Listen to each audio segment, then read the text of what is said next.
What would you do if your ex invited you to his wedding just to prove he had replaced you? Harper Lane stood in the rain outside Chicago's most dangerous private club, holding the last thing her grandmother ever gave her, and a request no sane woman should make. Inside waited Roman Blackwell, the kind of man politicians feared criminals obeyed, and good girls were warned never to look at twice. But Harper wasn't there for love. She was there because heartbreak had turned into humiliation, and humiliation had finally turned into courage. She needed him for one night, one wedding, one lie powerful enough to make every person who pitied her choke on their own judgment. But when the Mafia King said yes, he didn't just agree to pretend. He opened a door she could never close again. Like this video comment where you're watching from and stay until the end. The door he opened did not look like a door at first. It looked like a mistake. It looked like polished black wood brass handles and a line of men who knew how to stand still without seeming human. It looked like Harper Lane walking out of the rain and into a world that had no use for girls who worked late, counted grocery money in the checkout line, and still kept thank you cards from people who had long since forgotten her name. Roman Blackwell's hand was warm around hers for only 1 second. Then he let go. The loss of contact felt louder than it should have. Harper told herself that was fear, nothing more. Fear could make strange things feel important. Fear could turn a man's hand into an anchor and a room into deep water. Roman stepped back behind his desk as if the deal had been a line on a contract instead of a crack opening in both their lives. "You have a phone?" he asked. Harper blinked. "Yes. Give it to me." Her fingers closed around the strap of her purse. "Why?" "So I can put my number in it. You could just say it." "I could," Roman said, looking at her with calm irritation. "But you would type one digit wrong because your hands are shaking, then you would call a dentist in Milwaukee instead of me and wonder why your life keeps disappointing you." Harper stared at him. A laugh almost came out. Almost. It got trapped somewhere behind her ribs, tangled with nerves and rainwater. She handed him the phone. Roman took it, entered a number, then passed it back. His contact name appeared as R. Blackwell. Nothing else. No title, no emoji, no warning label. Though Harper thought the phone should have flashed red the moment he touched it. He glanced toward the closed office door. "Dante will drive you home. I can take the train." "You can." "You won't." Harper lifted her chin. "I'm not one of your employees." "No," Roman said. "My employees follow instructions faster." The insult should have offended her. Maybe it did, but beneath it she heard something she did not know how to name. Not kindness. Roman Blackwell did not seem built for kindness. It was more like certainty, hard and unpolished. He had decided she would leave safely, and that decision had become the shape of the room. "I don't need a driver. You came here asking me to be seen beside you at a senator's son's wedding. That means by morning at least 3 people will know you were here. 1 will sell the information. 1 will bury it. 1 will try to use it." His eyes moved over her damp coat, her cheap shoes, the velvet box clutched in her hand. "You need a driver." Harper hated that he was probably right. She hated more that some small exhausted part of her wanted to be taken care of even by a man who looked as if he had forgotten how to be gentle a long time ago.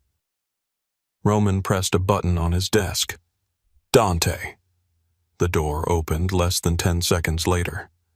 The man who entered was tall, broad, and quiet in the way of a closed fist. He had dark skin, a shaved head, and a scar that cut through one eyebrow. His suit fit like armor. His eyes swept over Harper once, not rudely, not warmly, just carefully. "Take Miss Lane home," Roman said. Harper frowned. "I didn't tell you where I live." Roman looked at Dante. Dante said, "Logan Square, above the laundromat on Kedzie." Cold moved through Harper's stomach. Her hand tightened around the velvet box. Roman noticed. Of course he noticed. "If I wanted to hurt you," he said softly, "you wouldn't have made it past the hostess." That did not comfort her. It was not meant to. Harper turned toward the door, but Roman spoke before she reached it. "Tomorrow morning, 8 o'clock. A car will be outside your building." She turned back. "For what?" "For the 13 days you gave me. I didn't give you 13 days. You demanded them, and you agreed. I have work. Call in sick. For 13 days, quit." The word hit the air like a glass breaking. Harper laughed, once sharp and humorless. "You think people like me can just quit jobs? I think people like you stay in places that teach you to be grateful for being overlooked." Her mouth opened. Nothing came out. Roman's gaze did not soften, but his voice dropped. "If you want to walk into Lake Forest and survive that room, you can't spend the next 13 days letting people remind you who they think you are." Harper felt the words press into a bruise she had been pretending not to have. Dante opened the office door and waited. Harper stepped into the hallway, but she carried Roman's sentence with her like a stone in her coat pocket. The ride home was quiet. Chicago blurred beyond the tinted window, all wet pavement and red brake lights, and restaurants closing their doors for the night. The city looked different from the back seat of a black town car. Colder, cleaner, as if distance could make any place beautiful. Harper kept the velvet box in her lap. Dante drove without checking the rearview mirror too often. That made him more unnerving, not less. Men who did not need to look back usually already knew what was behind them.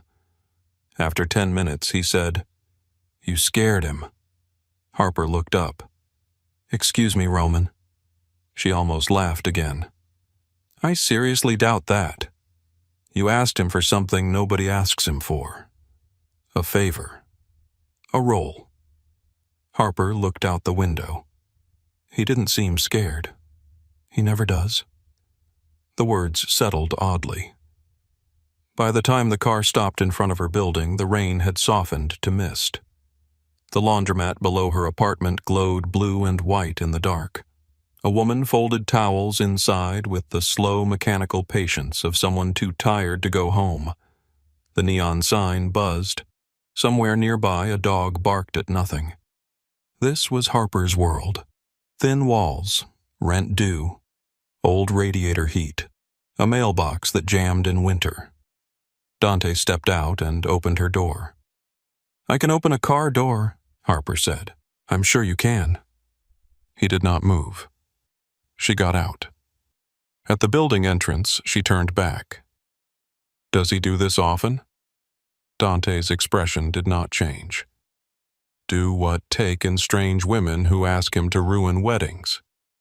No. The answer should have made her feel foolish. Instead, it made her feel worse. Upstairs, her apartment smelled faintly of laundry soap, old coffee, and the Thai takeout she had eaten standing over the sink 2 nights ago. A yellow lamp glowed in the corner. Her sofa sagged on one side. A stack of legal files sat on the tiny dining table because she had brought work home again, even though no one had asked her to. Harper locked the door behind her. Then she locked the deadbolt, then the chain. Then she stood there, still wearing her damp coat, and finally let her shoulders fall. The silence in the apartment was not peaceful. It was familiar, which was different. Her phone buzzed. Tessa. "Did he laugh you out of the building, or should I start choosing funeral music?" Harper stared at the message until the words blurred. Then she typed. "He said yes." The reply came almost instantly. "I'm sorry. Autocorrect must have ruined that. Did you say the alleged crime king of Chicago said yes?" Harper sat on the arm of the sofa. "Yes," Tessa called. Harper let it ring twice before answering. "Start talking," Tessa said, "and leave out nothing except crimes I can be subpoenaed about." Harper closed her eyes. "He wants 13 days. Silence. Then Tessa said, "Harper, I know. No, I don't think you do." When a normal man says he wants 13 days, it means he's planning a road trip or avoiding commitment. When a man like Roman Blackwell says it, it means someone is definitely ending up in a river. He said he needs to teach me, to do what launder money to walk into the wedding without looking like they broke me. Tessa went quiet. That was rare. Harper could hear the hum of the city through the phone, the faint clink of dishes on Tessa's end, the life continuing around them as if Harper had not just handed her future to a stranger in a private club. Finally, Tessa said, "And is that what you want?" Harper looked at the velvet box in her hand. Her grandmother's locket waited inside, gold, dulled with age, sapphire small but stubbornly bright. She had almost traded it away tonight, almost given the last piece of her grandmother to a man whose reputation was made of blood and whispered favors. "I don't know what I want," Harper said. "That's not true." Harper swallowed. Tessa's voice gentled. "You know exactly what you want. You just think wanting it makes you pathetic." The words went straight through her. Harper looked toward the narrow hallway where a cardboard box still sat outside her bedroom. Preston's things, a blue sweater, a book on campaign strategy, a framed photo from a charity dinner where Harper wore a pale dress Eleanor Hale had chosen because it was modest, tasteful, and did not compete with the family. She had packed the box 3 months ago. She had never sent it. "I want him to regret it," Harper whispered. Tessa did not answer right away. Then, very softly, "Of course you do." The memory came before Harper could stop it. Preston had ended their engagement in a restaurant where the servers wore white jackets and never interrupted rich people at the wrong time. It was the kind of place where Harper had always felt one wrong fork away from being exposed. He had chosen a table near the back. That was the first sign. Preston Hale loved being seen. He loved windows, center tables, rooms that could admire him from every angle. That night he sat with his back to the wall and his hands folded beside untouched wine. Harper remembered the candles, the low music, the way the waiter smiled at Preston like he belonged there and at Harper like she had been invited by accident. Harper Preston had said, and her name in his mouth sounded rehearsed. She set her napkin in her lap. "You're scaring me." He reached for her hand, but his touch was careful. Too careful. Like she was something fragile he planned to put down gently before walking away. "My father's campaign is entering a difficult phase." She stared at him. "Okay. There are expectations now. Alliances, donors, people watching every decision we make. His jaw tightened. That was when her heart began to understand before her mind did. "Vivian Cross's father has influence in the federal courts," Preston said. "Her family and mine have discussed a possible arrangement." Harper heard herself laugh. It was a small, ugly sound. An arrangement. "Don't do that. Do what make this sound cheap." She pulled her hand back. "You're leaving me for a judge's daughter because your father wants better campaign optics. I don't have to make it sound cheap, Preston." "It came that way." His face flushed. Not with shame, with annoyance. That hurt more. "You're being emotional. I'm your fiancé." "Were," he said. The word slipped out too fast. The table seemed to tilt. Preston closed his eyes as if she had forced him to be cruel. "I didn't mean it like that." "Yes, you did." He leaned forward, lowering his voice. "You are wonderful, Harper. You are kind and steady and good." She stared at the candle flame until it split in two. "You're describing a reliable car. I'm trying to tell you this isn't about your worth." "That's funny because it feels exactly like a price tag." His mouth tightened again. Then came the sentence that stayed with her long after everything else went numb. "You were never built for the life I'm stepping into." Harper had not cried at the table. She had nodded. paid for the wine she did not drink because Preston's card had declined from a bank security hold, and he looked embarrassed. She had walked home in heels that cut her ankles bloody. She had taken off the engagement ring and placed it on the kitchen counter beside a pile of unopened mail. Then she had sat on the floor until morning. 2 weeks later, the invitation arrived. Cream paper, gold lettering, thick enough to feel like a verdict. Preston Hale and Vivian Cross request the honor of your presence. Harper had read the words once, then again. Then she noticed the line beneath her name, Harper Lane and guest. That was the part that made her sit down. Not the wedding, not the date, not Vivian's name beside his, and guest. As if the Hales had known she would have no one. As if they had printed the empty space beside her name just to show her where she had failed to matter. She had put the invitation in the drawer where she kept batteries, coupons, and old birthday candles. Then she opened that drawer every day for 3 weeks. The next morning, after the Monarch Club. Harper woke before her alarm. For a few seconds, she did not remember why her chest felt so tight.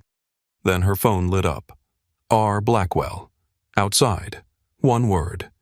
No good morning, no punctuation, no softness. Harper sat up. The radiator hissed beside the window. Sunlight pressed weakly through the blinds. Downstairs, the laundromat machines thumped to life, steady as a second heartbeat. She typed, I said 8. The reply came immediately. It is 8. She looked at the clock. 7:59. Her phone buzzed again. Now. Harper stared at the screen and muttered, unbelievable. She dressed in black pants, a cream sweater, and the coat that still smelled faintly of rain and cigarette smoke from Roman's club. Before leaving, she opened the velvet box and took out the locket. For a moment, she held it in her palm. Her grandmother Lillian Lane had worn that locket in every photograph Harper had ever seen. Lillian had raised 4 children after her husband died young. She had cleaned offices at night, grown tomatoes in coffee cans, and once told a landlord twice her size that she would rather sleep in the street than pay money she did not owe. Harper remembered being 7 years old, sitting at her grandmother's kitchen table while Lillian rolled pie dough with strong hands. People will call you sweet when they mean easy, her grandmother had said. Don't help them. Harper had not understood then. She understood now. She fastened the locket around her neck. The car downstairs was not the same one from the night before. This one was an SUV with black windows and a driver who did not introduce himself. Dante sat in the front passenger seat reading something on his phone. Morning Harper said as she climbed in. Dante glanced back. Miss Lane. That's it? You wanted a song? She almost smiled. The drive downtown felt longer in daylight. Chicago looked less dangerous under morning clouds, but Harper knew better now. Last night had peeled back a corner of the city and shown her the machinery beneath. The SUV stopped outside a glass tower overlooking the river. Harper looked up. The building rose into the sky like money had learned to stand upright. Roman lives here. Dante opened the door. Sometimes. What does that mean? It means he owns places he doesn't sleep in. That sounds lonely. Dante looked at her, then really looked. It is. Inside the lobby smelled like stone flowers and wealth. A doorman greeted Dante by name and did not ask Harper anything. They took a private elevator that required a key card, then a code, then Dante's thumb against a scanner. Harper watched the numbers climb. 31, 32, 33. The elevator opened directly into Roman Blackwell's penthouse. For a moment, Harper forgot to move. The place was enormous in a way that felt almost rude. Floor-to-ceiling windows framed the river in silver light. The furniture was black, low, and severe. The walls held abstract paintings that looked like storms trapped in glass. There were no family photos, no clutter, no shoes by the door. Nothing that suggested a person lived there instead of merely occupying strategic territory. A woman waited near the entry. She was in her 60s, with silver hair pinned at the back of her head, a black dress, and the posture of someone who had never once apologized for existing. "Miss Lane," she said. "I'm Mrs. Ellery Shaw. I manage Mr. Blackwell's household." Harper nodded. "Nice to meet you." Mrs. Shaw's eyes moved over her coat, her shoes, her locket. Not judging. Inventorying. "Mr. Blackwell is in the dining room. He dislikes lateness dramatics before coffee and unnecessary noise." Harper looked at Dante. Dante said, "She likes you." Mrs. Shaw turned without a word. Harper followed her through the penthouse, feeling each step echo too sharply on the stone floor. Roman sat at the end of a long dining table reading from a tablet. He wore a white shirt with the sleeves rolled to his forearms. No jacket. No tie. Somehow that made him look more dangerous, not less. A plate waited across from him. Eggs, toast, fruit arranged so neatly it looked accused of something. "You're late," Roman said without looking up. Harper stopped beside the chair. "I was downstairs at 8. You were in the elevator at 8. Do you practice being impossible, or does it come naturally?" Roman looked up then. Something flickered across his mouth.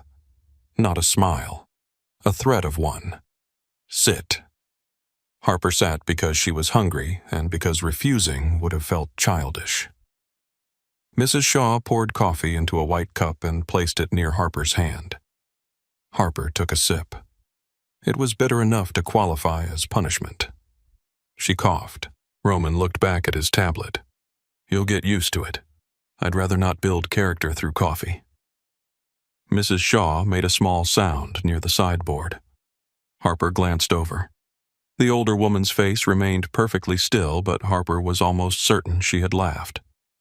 Roman set the tablet down. "Tell me about Preston Hale." Harper's fingers tightened around the cup. "What do you want to know? Everything you don't want to say? That's not invasive at all. I'm not interested in what makes you comfortable." "Clearly."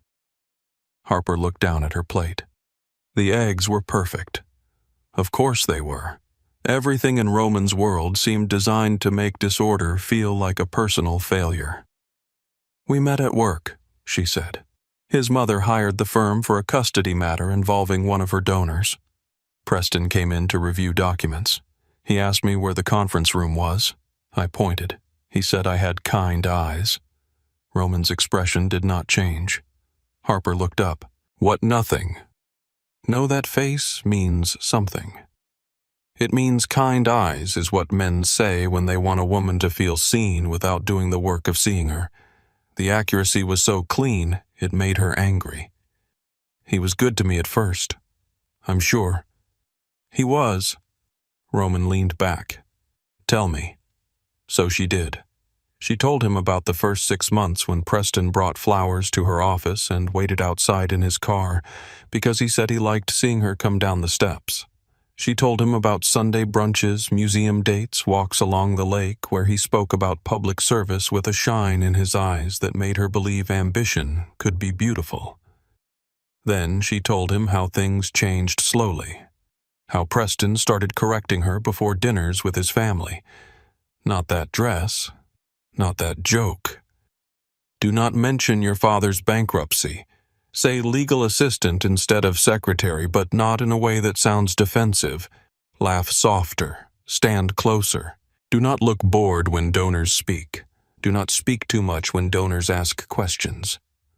"It happened so gradually," Harper said. "At first I thought he was helping me. Then, one day I realized I had become a version of myself that existed mostly to avoid embarrassing him." Roman watched her in silence. Harper hated how easy it was to keep talking. Maybe because he did not interrupt. Maybe because his attention was not warm, but it was complete. Preston had listened like a man waiting to correct the ending. Roman listened like a man gathering evidence. "He said I was quiet," she continued. "Near the end. Too comfortable. Too predictable. Like being with me was safe but not exciting. Roman's jaw moved once. And you believed him. Harper gave a small laugh. Was he wrong? Yes. The answer came so quickly she looked at him. Roman's voice stayed low. Quiet is not the same as empty. Comfortable is not the same as worthless. Predictable is what men call women when they have stopped being grateful for peace. Harper's throat tightened. She looked away first. The city shone beyond the windows, bright and careless. You don't even know me, she said. I know enough to recognize a woman who has spent years translating disrespect into compromise. The room went still around that sentence. Harper set the coffee down carefully. Is this how the next 13 days are going to be? Yes. Brutal honesty over breakfast.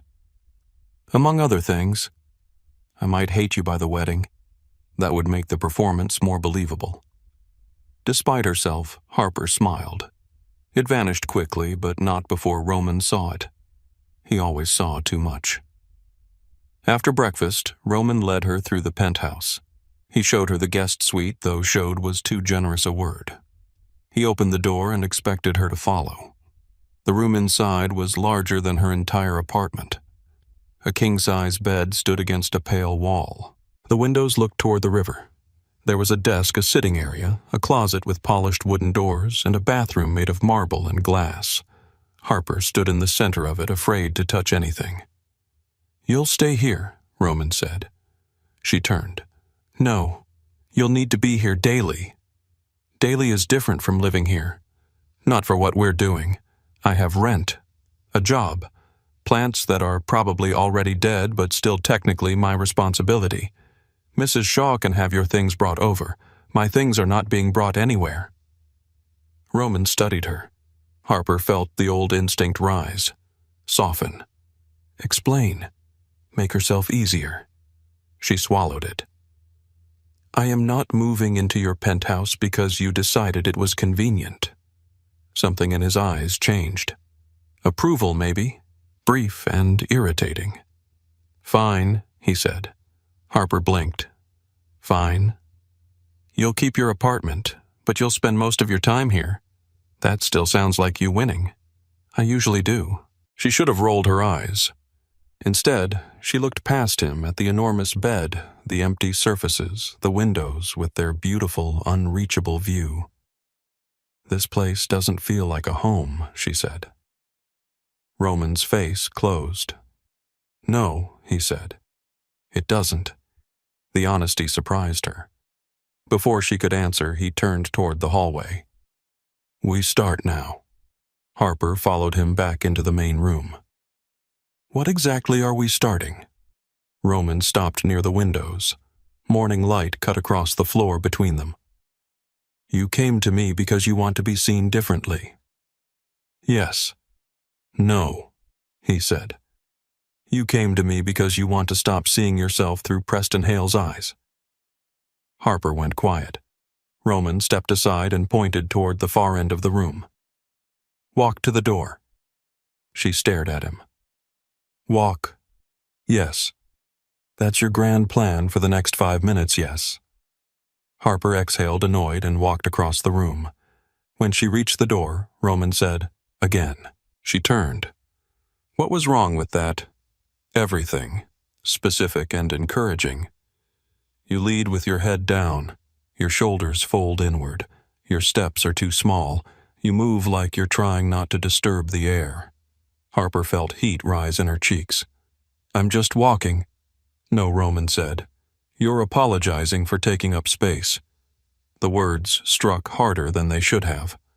Harper looked toward the windows so he would not see her face shift. But he did. Of course he did. His voice lowered. People like the Hales build rooms designed to make everyone else feel grateful for being allowed inside. If you enter like a guest, they will treat you like a favor. If you enter like a woman who belongs, they will wonder who gave you the key. Harper turned back toward the far end of the room. This time she lifted her chin before she walked. It felt ridiculous. It felt false. It felt like wearing someone else's bones. Roman watched without speaking until she reached the door. Then he said, "Again." So she walked. Again. The city watched from the windows. Mrs. Shaw passed once in the hallway and did not comment. Dante appeared, took one look, and wisely disappeared. Harper walked until her calves ached and her anger sharpened into something useful. Every time she tried to make a joke, Roman cut through it. Every time she looked down, he corrected her. Every time she rushed, he made her start over. By the end of an hour, she wanted to throw one of his expensive decorative bowls at his head. Instead, she reached the door, turned, and met his eyes without dropping hers. Roman said nothing. That was how she knew it had been better. Harper's phone buzzed in her coat pocket. Tessa again. "Still alive?" Harper typed. "Physically, yes. Emotionally, under renovation." The reply came back. "Do not fall for him." Harper looked up. Roman stood near the windows speaking quietly to Dante, the river light cutting along the hard line of his jaw. He looked untouchable from that distance, like a man made by the city and sharpened by every dirty thing it had ever asked of him. Harper looked back at her phone. She typed, "I'm not stupid," Tessa answered. "That is not the same thing." Harper put the phone away. Roman turned as if he had felt her looking. Their eyes met across the room. For 1 second, neither of them spoke. Then Roman said, "Again." Harper should have been exhausted. She was. But as she crossed the room one more time, something shifted beneath the ache in her feet and the tightness in her chest. She was still afraid of the wedding. Still afraid of Preston. Still afraid that when the day came, she would walk into that estate and become small all over again. But for the first time in months, fear was not the only thing moving through her. There was anger. There was pride. There was the memory of her grandmother's voice telling her not to help people mistake sweetness for surrender. Harper reached the door and turned. Roman watched her from the windows, his expression unreadable. This time, before he could speak, she lifted her chin and said, "Again." Again became the shape of the next several days. Harper learned that Roman Blackwell did not believe in gentle beginnings. He believed in pressure, repetition, and silence so heavy it made a person confess things without being asked. Every morning, the car arrived outside her building before the sun had finished lifting itself over Chicago. Every morning, she told herself she could still change her mind, and every morning she stepped into the back seat anyway. By the 4th day, she stopped asking where they were going. They were always going back to the same place. Roman's penthouse, Roman's rules, Roman's gaze. The first lesson had been walking. The second was standing. Harper had not known a person could stand incorrectly until Roman made her do it for 40 minutes in front of a mirror. "Your weight is on your back foot," he said. Harper stared at her reflection. "That matters. It tells people you're ready to retreat. I am ready to retreat. I know. That's the problem." He stood behind her close enough for her to see his reflection beside hers, but not close enough to touch. Roman was careful that way. He invaded space without crossing the final inch. Somehow that made him more impossible to ignore. Harper shifted her weight. "Too much," he said. She exhaled through her nose. "Do you have a setting between merciless and intolerable?" "No." "Shocking." His eyes met hers in the mirror. Again. So she stood again. Shoulders back, chin level, feet planted, hands relaxed. Relaxed was the hardest part. Her body wanted to fold in. Her fingers wanted to grip something. Her mouth wanted to explain that she was trying, that she had always tried that. If trying were enough, she would not be here in a room that smelled like cedar coffee and money she would never understand. Roman saw every flinch. "Stop asking the mirror for permission," he said. Harper looked at him through the glass. "I'm not. You are." She faced forward again. The woman in the mirror looked tired. Her hair was tied back too tightly. Her sweater hung off one shoulder because she had dressed in the dark. There were shadows beneath her eyes from sleeping badly and waking before dawn. She did not look powerful. She looked like a woman who had made a terrible bargain and was too proud to admit she was overwhelmed. Roman moved to her side. "What do you see?" Harper swallowed. "Me." "That's a lazy answer." She almost snapped back, but the word lazy caught somewhere painful. Preston had never called her lazy. He had preferred softer knives. Comfortable, quiet, steady. Not built for this. "I see someone who doesn't know what she's doing," Harper said. Roman's gaze stayed on her reflection. "Good. Now we have something honest." Her jaw tightened. "Do you enjoy humiliating people?" "No." "You're very committed for someone who doesn't enjoy it." "I'm not humiliating you, Harper. I'm removing what other people taught you to wear." Her breath caught before she could stop it. Roman looked away first. That almost felt like mercy.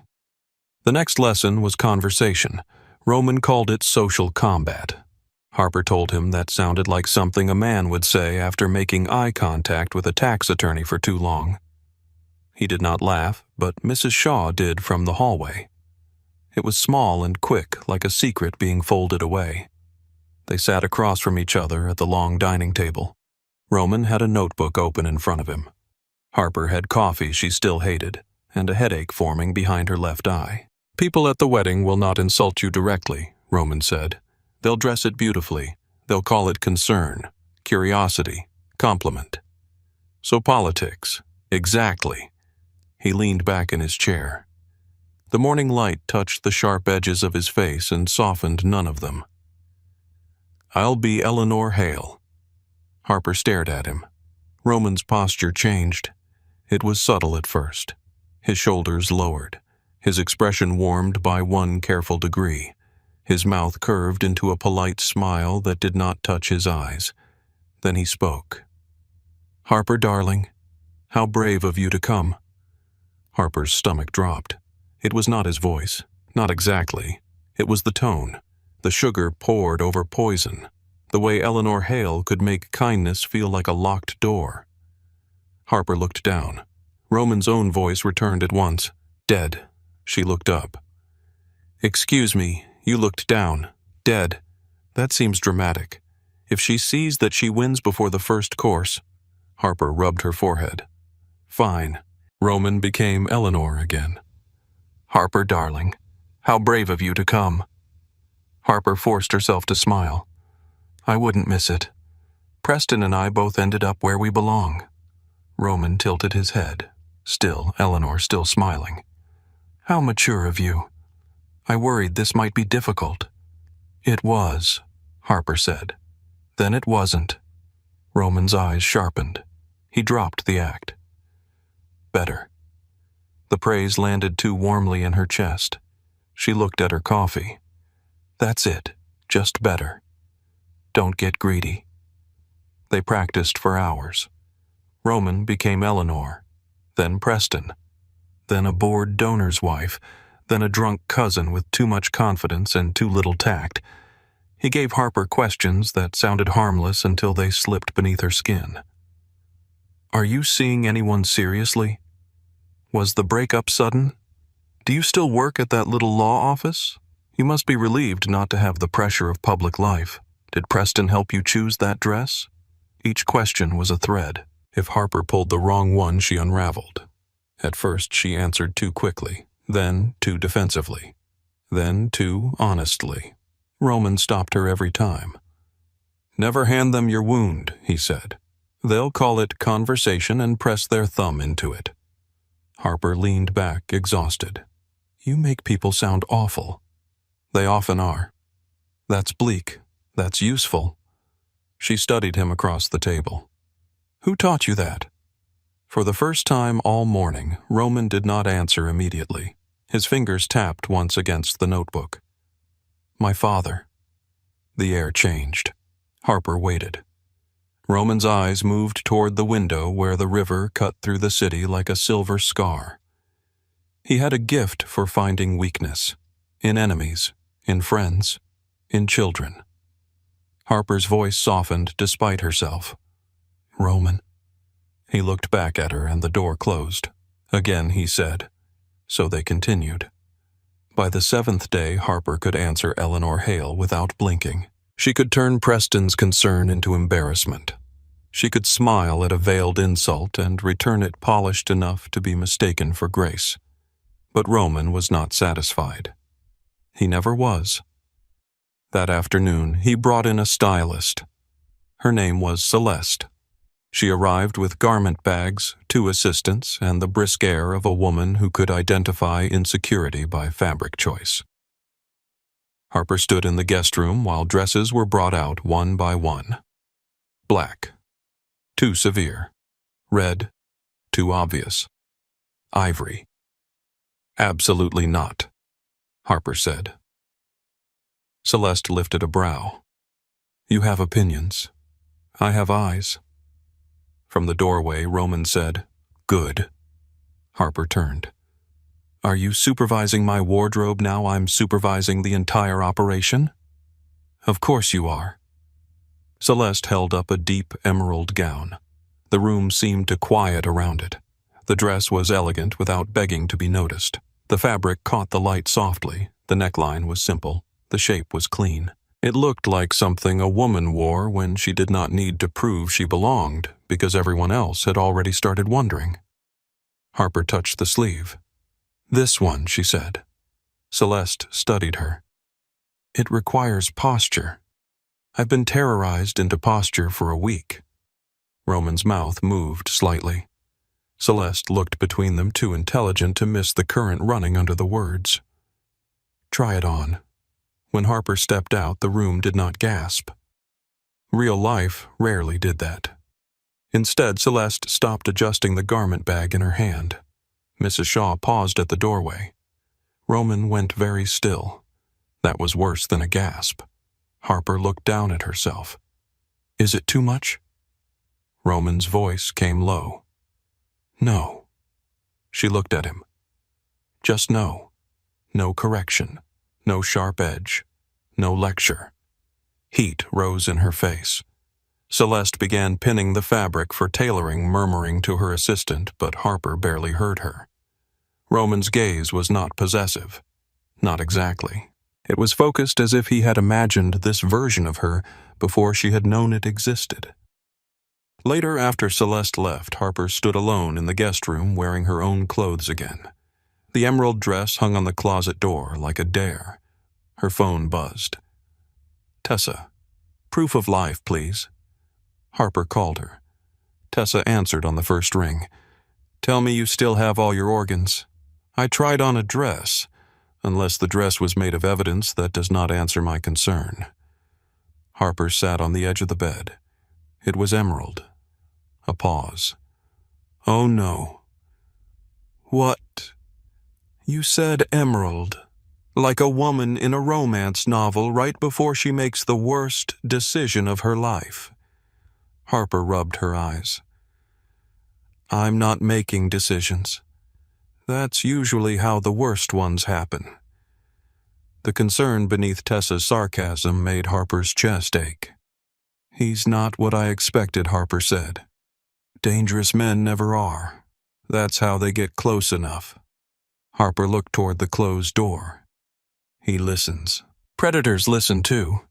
He hasn't hurt me. Not all hurt starts loud. The room went quiet.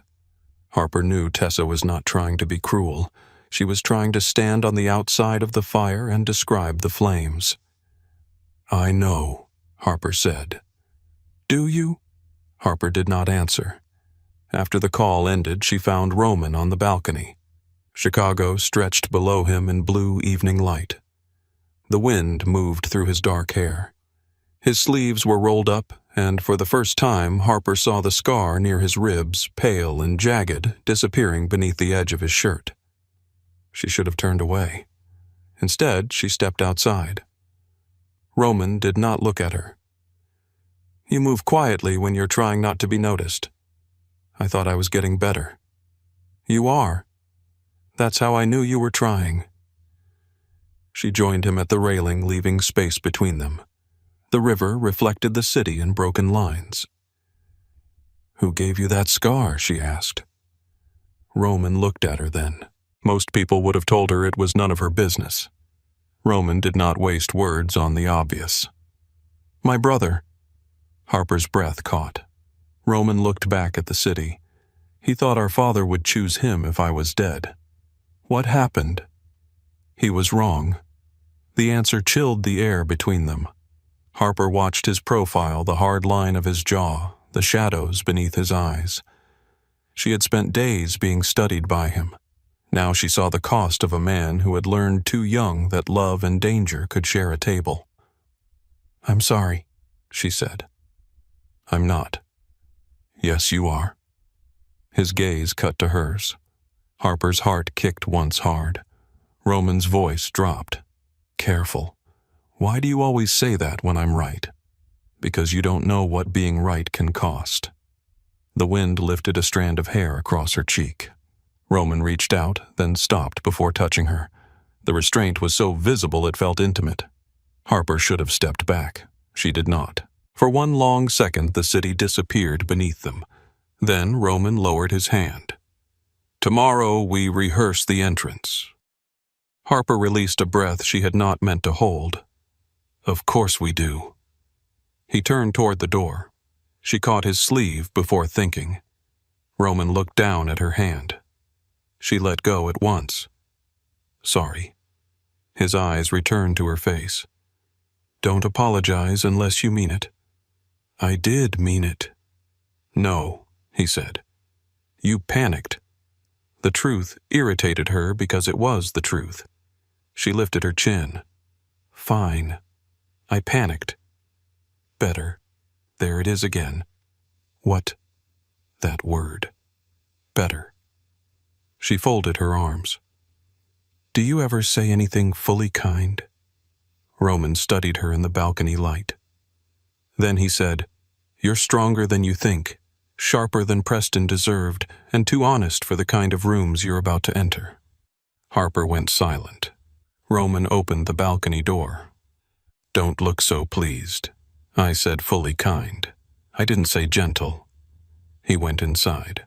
Harper stayed outside a moment longer, smiling despite herself. The next day, the penthouse became a stage. Roman made her practice entering from the private elevator. Mrs. Shaw stood near the dining room, pretending not to watch. Dante sat on the sofa, looking amused in a way that did not reach his mouth. Harper stepped out. Roman shook his head. Again. She stepped out. Too fast. Again. Too careful. Again. You looked at the floor. Again. By the time she did it right, she no longer felt like a woman walking into a room.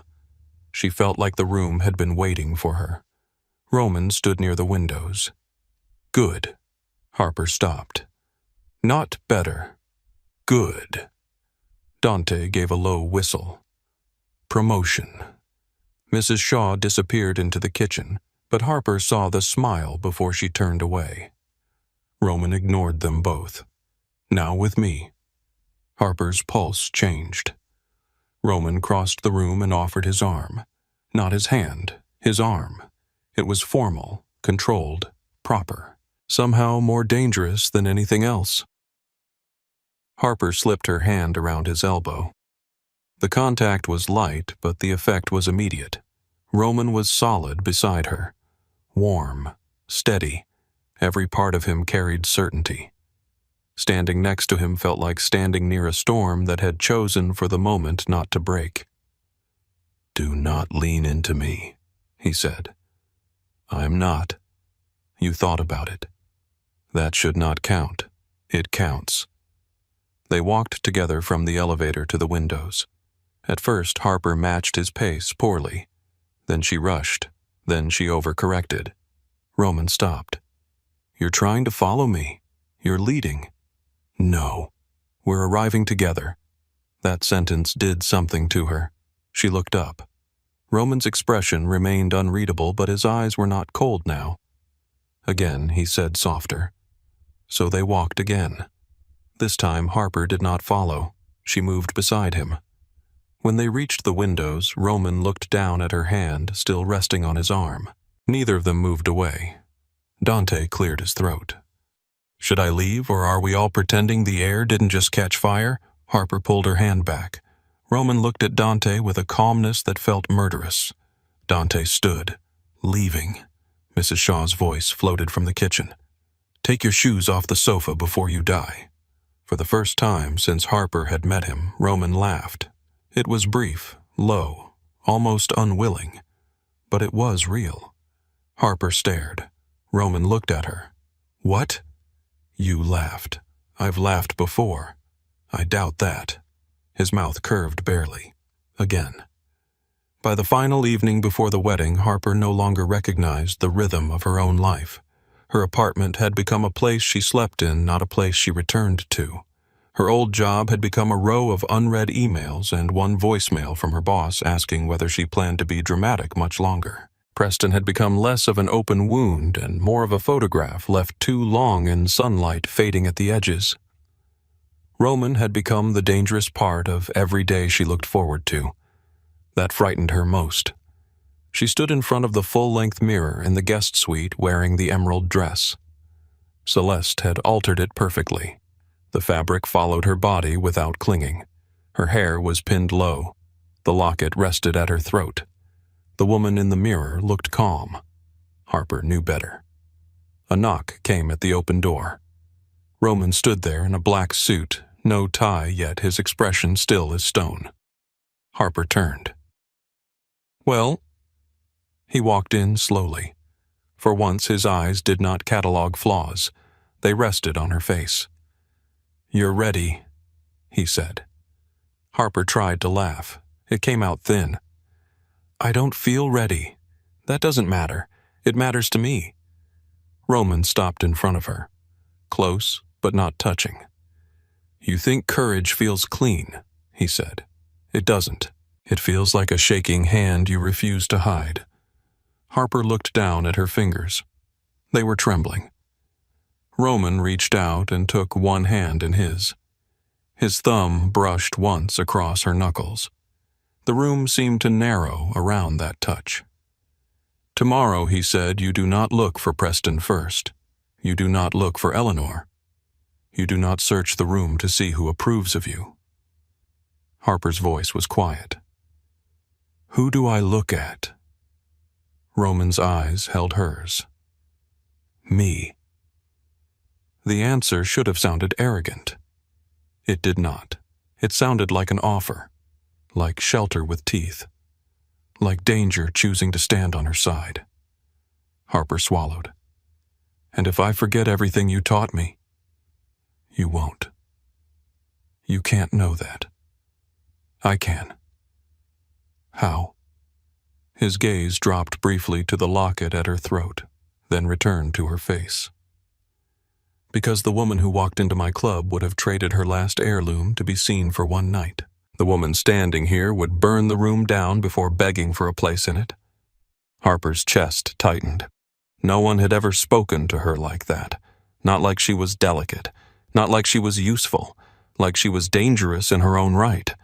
Roman released her hand and stepped back as if he had remembered himself too late. The car leaves at 4. Harper nodded. He reached the door, then paused. Harper. She looked at him. His voice was quieter now, rougher. Don't let them make you miss who you used to be. Then he was gone. Harper turned back to the mirror. For a moment she saw the old version of herself. The woman who had sat on the kitchen floor after Preston left. The woman who had opened the wedding invitation and felt her name become a joke. The woman who had walked into the Monarch Club with rain in her hair and desperation in her hands. She did not hate that woman. She had brought Harper here. She had survived long enough for this version to stand in her place. Harper touched the locket at her throat. Outside the windows, Chicago glittered like a city full of secrets. Inside the room, the emerald dress waited on her skin like armor. The invitation sat on the desk where Roman had placed it that morning. Harper Lane and Guest. She picked it up, looked at the gold lettering, and smiled without shaking. The gold lettering was still in her mind when the morning came. Harper Lane and Guest. For weeks those words had looked like an insult. A blank space beside her name, a place where Preston Hale expected loneliness to sit. But now, as Harper stood in Roman Blackwell's guest suite while pale Chicago light spilled across the floor, the invitation felt different in her hand. It felt like evidence, not of what she had lost, of where she was about to return. Mrs. Shaw entered without fuss, carrying a garment bag over one arm and a cup of coffee in the other. "You're awake," the older woman said. "I didn't sleep much." "Good. Sleep makes people soft before battle." Harper looked at her through the mirror. "Is everyone in this house allergic to comfort?" Mrs. Shaw set the coffee down. Comfort is earned after surviving the day. There was no smile on her face, but Harper had learned to hear the warmth beneath the discipline. The emerald dress hung from the wardrobe door like a secret waiting to become public. Harper touched the fabric once before stepping into the bathroom. The shower was too hot, but she did not adjust it. Steam filled the glass wrapped around her shoulders and blurred her reflection until she no longer had to look at her own face. For a moment, she let herself remember Preston's hands, the way they used to settle at her waist in public when he wanted the room to know she belonged to him. The way he stopped touching her near the end, unless someone important was watching. The way his voice softened whenever he was about to say something cruel, as if gentleness could disguise the wound. She pressed her palms against the tile. Not today. When she stepped out, Celeste and two assistants were waiting in the bedroom with brushes, pins, makeup, and the focused silence of people who understood transformation as a craft. They did not ask Harper how she felt. She was grateful for that. Her hair was pinned low at the nape of her neck, soft enough to move, controlled enough not to fall. Her makeup was subtle but sharper than anything she would have chosen for herself. Her eyes looked larger. Her mouth looked calmer. Her cheekbones seemed to belong to a woman who had never once apologized for asking a question. The dress came last. The emerald fabric slid over her skin like water made solid. Celeste fastened the back, smoothed the waist, and stepped aside. Harper faced the mirror. The woman staring back at her did not look like she had been abandoned. She looked like someone people would regret misreading. Her grandmother's locket waited on the vanity. Harper picked it up and tried to fasten the clasp, but her fingers trembled. A knock sounded at the open door. Roman stood there in a black suit so perfectly cut it made the room feel underdressed. His shirt was white. His tie was dark. His hair was brushed back from his face, and his expression was unreadable until his eyes found her in the mirror. Something in him stopped. Harper felt it. She turned slowly. "Say something." Roman entered the room. The assistants found reasons to disappear. Celeste followed them with the quick intelligence of a woman who knew when a room no longer needed witnesses. Roman stopped behind Harper and took the locket from her hand. "Breathe," he said. "I am." "No, you're preparing to run without moving." His fingers brushed the back of her neck as he fastened the clasp. Harper felt the contact through her whole body. The locket settled at her throat, warm from her palm. Roman's eyes met hers in the mirror.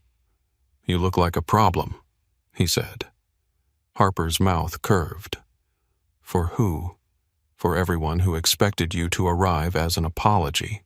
She turned to face him. For one breath, they stood close enough that the air between them felt spoken for. "You'll be beside me?" she asked. His face changed almost imperceptibly. Every step. The car was waiting downstairs at 4. Not the town car from the first night. Not the SUV from training mornings. This was a long black sedan with polished chrome and windows dark enough to turn the world into reflection. Dante stood near the rear door, wearing a charcoal suit and an expression that made strangers instinctively avoid looking at him. He saw Harper and tilted his head once. Miss Lane. That means I look good, right? It means Roman is going to make terrible decisions. From behind her, Roman said, Careful. Dante opened the door. Always. Harper slid into the back seat and Roman joined her. The door closed with a soft, expensive sound, sealing them inside a quiet that smelled faintly of leather and Roman's cologne. The city moved past in pieces. Glass towers, brick buildings, traffic lights swinging in the wind. A woman pushing a stroller with one hand and holding coffee in the other. A man in a delivery vest arguing with a parking meter. Ordinary lives continuing while Harper rode toward the place where hers had broken. Roman made one phone call in a low voice. He did not speak long. He said names Harper did not know and numbers that meant nothing to her. When he ended the call, he turned the phone face down on his knee. Business, she asked. Always. That sounds exhausting. It is. The honesty surprised her. She looked out the window as the city gave way to wider roads and cleaner lawns. Houses grew farther apart. Trees lined the streets in careful rows. The air itself seemed to change as they entered Lake Forest, as if money had filtered it first. Harper's hands began to shake. She tucked them into her lap. Roman noticed anyway. He reached across the seat and covered one hand with his. The gesture was quiet. No audience. No need. That made it worse. And better. You do not owe anyone in that house your pain, he said. Harper stared at their hands. His was larger, steady scarred across the knuckles in faint white lines. What if I see him and everything comes back? Then let it pass through. Don't build a home for it. She looked at him. Roman's eyes were on the road ahead. That almost sounded healthy. I read one book once. Despite herself, Harper laughed. The sound loosened something in her chest. The Hale estate appeared at the end of a long, private drive, all white stone, tall windows, and perfect lawns rolling toward Lake Michigan. White tents had been set near the gardens. Valets moved between luxury cars. Guests in silk wool and pearls stood beneath the late afternoon sky holding champagne and speaking in voices designed never to carry too far. The sedan slowed. Harper's pulse climbed into her throat. Roman's hand tightened once around hers. Look at me. She did. Not down, he said. Not around. At me. The car stopped. Outside, a valet opened Roman's door. Roman stepped out first. Harper watched through the window as heads began to turn. Recognition spread through the nearest guests like ink dropped in water. Roman Blackwell did not need an introduction. He turned and offered his hand. Harper placed hers in it. Then she stepped out of the car. Conversation thinned, not stopped. These people were too well trained for that. But Harper felt the shift, the small break in rhythm, the pause between words, the quick glances that became longer when they reached Roman's face. Then hers. The emerald dress caught the light. Her locket rested against her throat. Her spine stayed straight because Roman had made her walk across his living room until every muscle remembered how. Someone whispered her name. Someone else whispered his. Harper did not look toward the voices. Roman's hand rested at the small of her back, light enough to be polite, present enough to be unmistakable. Ready? He asked. No. Good. They walked up the stone steps together. Harper did not follow him. She arrived with him. At the entrance, Eleanor Hale waited in a pale blue dress and pearls that looked inherited from women who had never carried their own bags. Her smile was perfect. Harper had once mistaken that smile for approval. Never again. Harper Eleanor said, extending both hands as if greeting a beloved daughter. What a lovely surprise. Harper let Eleanor take her hands for exactly 1 second. You invited me. A flicker. Small, but there. So we did, Eleanor said. I just wasn't certain you would feel comfortable attending. I appreciate your concern. Roman's hand remained at her back. Eleanor's gaze moved to him. "And you've brought a guest." Harper smiled. "Roman Blackwell." "Roman, this is Eleanor Hale." Roman offered his hand. Eleanor had no choice but to take it. "Mrs. Hale." "Mr. Blackwell. I believe I know your name. Most people who need to do." The sentence landed gently. That made it more dangerous. Eleanor withdrew her hand. "I wasn't aware you and Harper were acquainted. There are many things you aren't aware of," Roman said. Harper felt the air shift again. Eleanor's smile tightened by a thread. "Well," she said, "the ceremony will begin soon. I hope you both enjoy the afternoon." "We intend to," Harper said. Eleanor looked at her, then really looked, perhaps for the first time in 2 years. Harper did not lower her eyes. When Eleanor walked away, Harper exhaled. Roman leaned closer. "Very good. Don't sound so surprised." "I'm not." She looked up at him. His mouth barely moved. "I'm pleased." That was worse than praise. They entered the ceremony space where white chairs had been arranged beneath a canopy of flowers. The lake glittered beyond the lawn, blue and indifferent. A string quartet played something soft enough to be expensive. Guests watched Harper and Roman from behind champagne glasses and polite smiles. Dante appeared near the back, somehow already inside. Harper had stopped asking how he moved like that. Roman guided her to seats near the aisle, but not too close to the front. "Strategic," she murmured. "Visible without begging. Romantic. Accurate." She sat smoothing the dress over her knees. Her heart was beating hard, but not wildly now. The first blow had landed. She was still standing. The music changed. The wedding party began.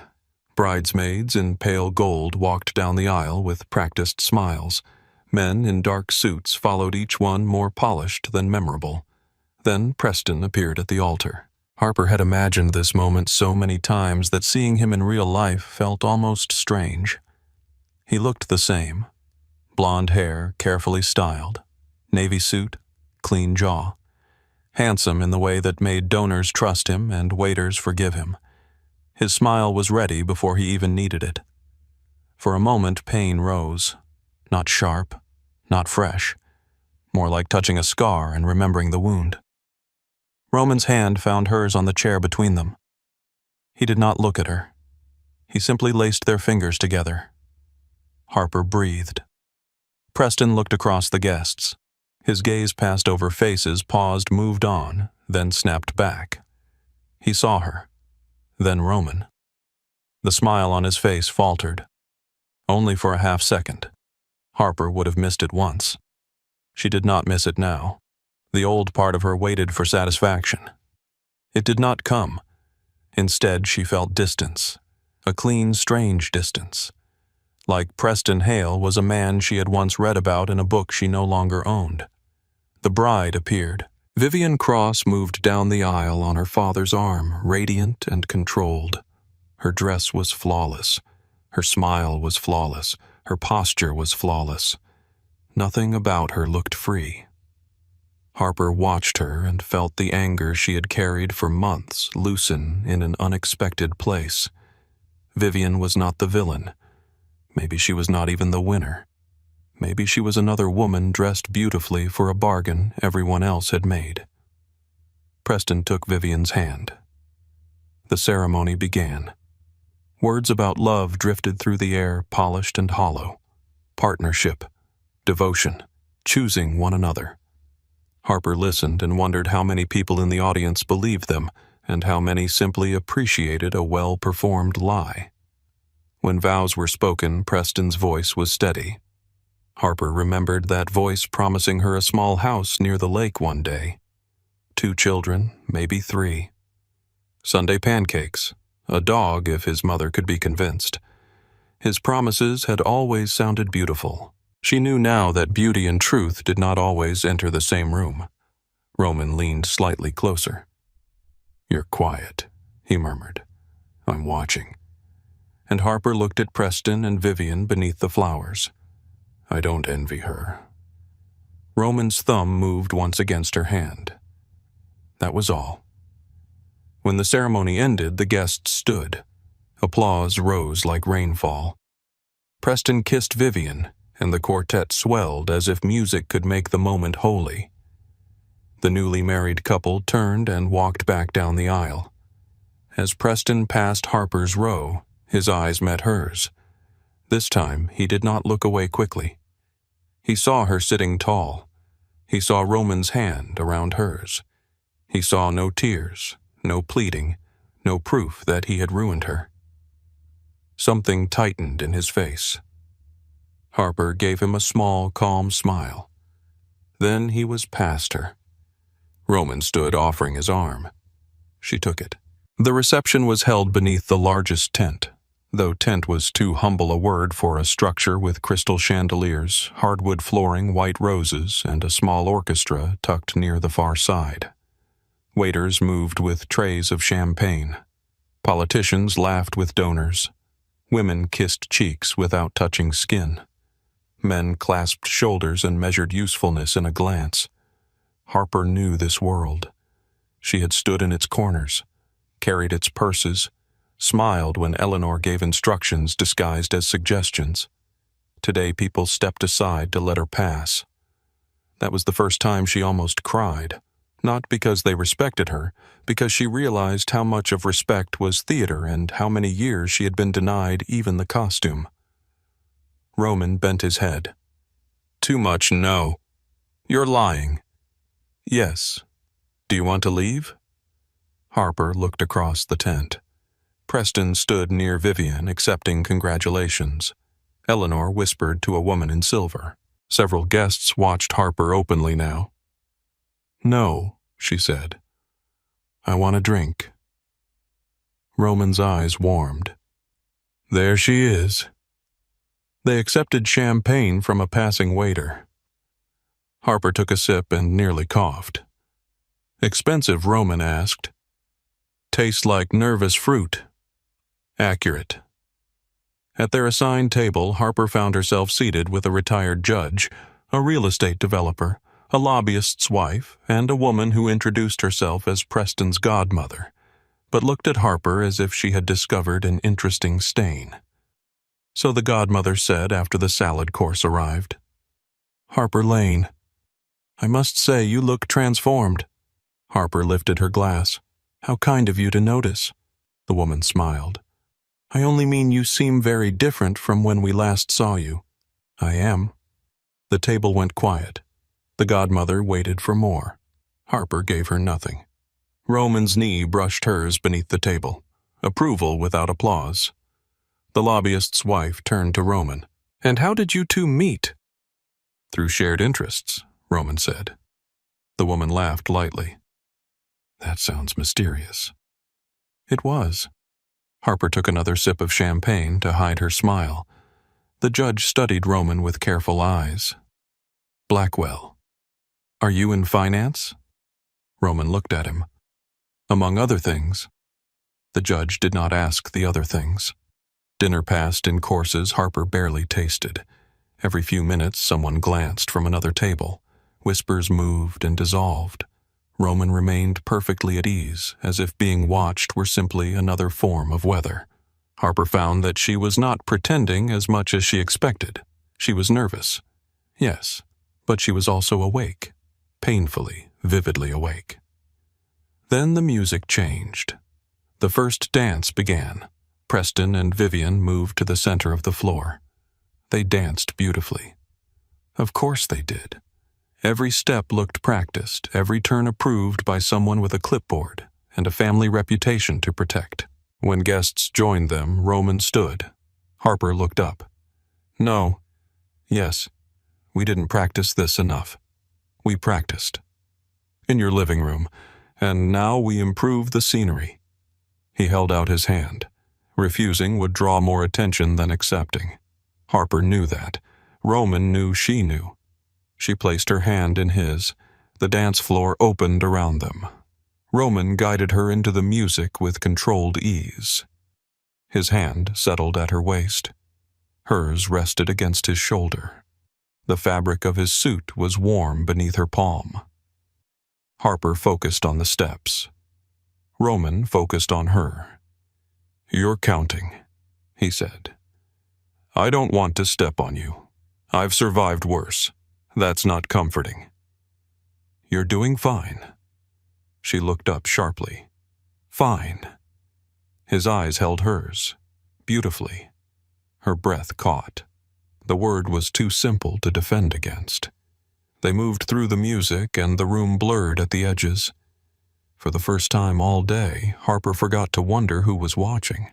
Roman's hand at her waist became less like a prop and more like a promise neither of them had agreed to say aloud. Across the floor, Preston danced with Vivian. His eyes found Harper over his bride's shoulder. Harper saw the question there. Not love, not regret exactly. Possession confused by absence. He had expected her pain to remain where he left it. It had moved on without asking him. Roman's voice brushed near her ear.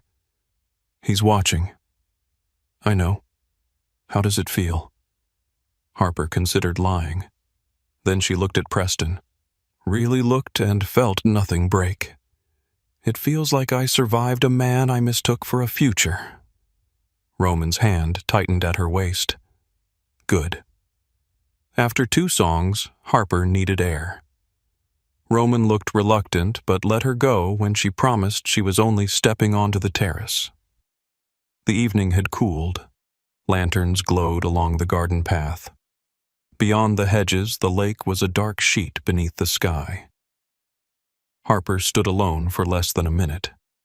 Harper. She closed her eyes. Of course.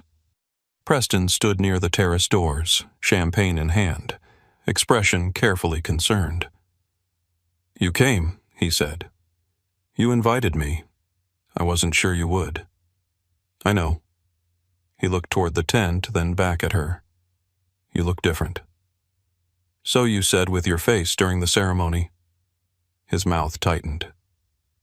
"That's not fair." "No, I just meant that this doesn't seem like you." Harper turned fully toward him. "Which part?" "The dress." "Blackwell. All of this." His voice lowered. "You don't have to prove anything to me." The old Harper would have rushed to explain. This Harper smiled. "How strange," she said. "I don't remember asking what I had to do for you." Preston's expression shifted. The concern thinned, revealing irritation beneath. "I'm trying to look out for you. You ended our engagement to marry someone useful to your father." His jaw tensed. "And now you're worried about me because I came with a man you can't dismiss. Roman Blackwell is dangerous. So are men who make women feel small and call it protection." Preston stepped closer. Harper did not step back. "You don't know what you're getting involved in," he said. "No. But for once I chose it myself." His hand reached for her arm. He barely touched her. Roman's voice cut through the terrace. "Remove your hand." Preston froze. Roman stood in the doorway, black suit, dark eyes, all the warmth gone from his face. The garden seemed to hold its breath. Preston released Harper at once, though he tried to make it look voluntary. "We were talking. You were finished." Preston glanced toward the tent where a few guests had begun to notice. Public humiliation was the only language men like him truly feared. Harper lifted her hand slightly, stopping Roman before he came closer. Then she looked at Preston. "You told me I wasn't built for your life," she said. "You were right. I had to become smaller to fit inside it." His face changed. "Harper." "No. I'm grateful now. Not because you hurt me, because you made me see how much of myself I had already given away before you left." The words came calmly. That made them stronger. "I hope Vivian gets more honesty from you than I did." Preston looked wounded. Harper no longer felt responsible for tending it. She walked past him and joined Roman at the terrace doors. Roman offered his hand. This time she took it without thinking. They crossed the reception together, moving through chandeliers, music whispers, and faces too polished to show surprise properly. Dante appeared near the exit with Roman's coat already in hand. Outside, the night air hit Harper's skin. She did not realize she was shaking until Roman wrapped his coat around her shoulders. In the car, she looked back at the glowing estate. The wedding continued without her. Music, speeches, champagne, laughter. The life she had almost entered kept shining in the distance. It no longer looked like a dream. It looked like a beautiful house with locked doors. Roman sat beside her in silence for several minutes. Then he asked, "Do you still love him?" Harper watched the estate shrink through the rear window. "No." Roman looked at her. She looked back. "I think I loved who I became while trying to earn him. That's the part I'm grieving."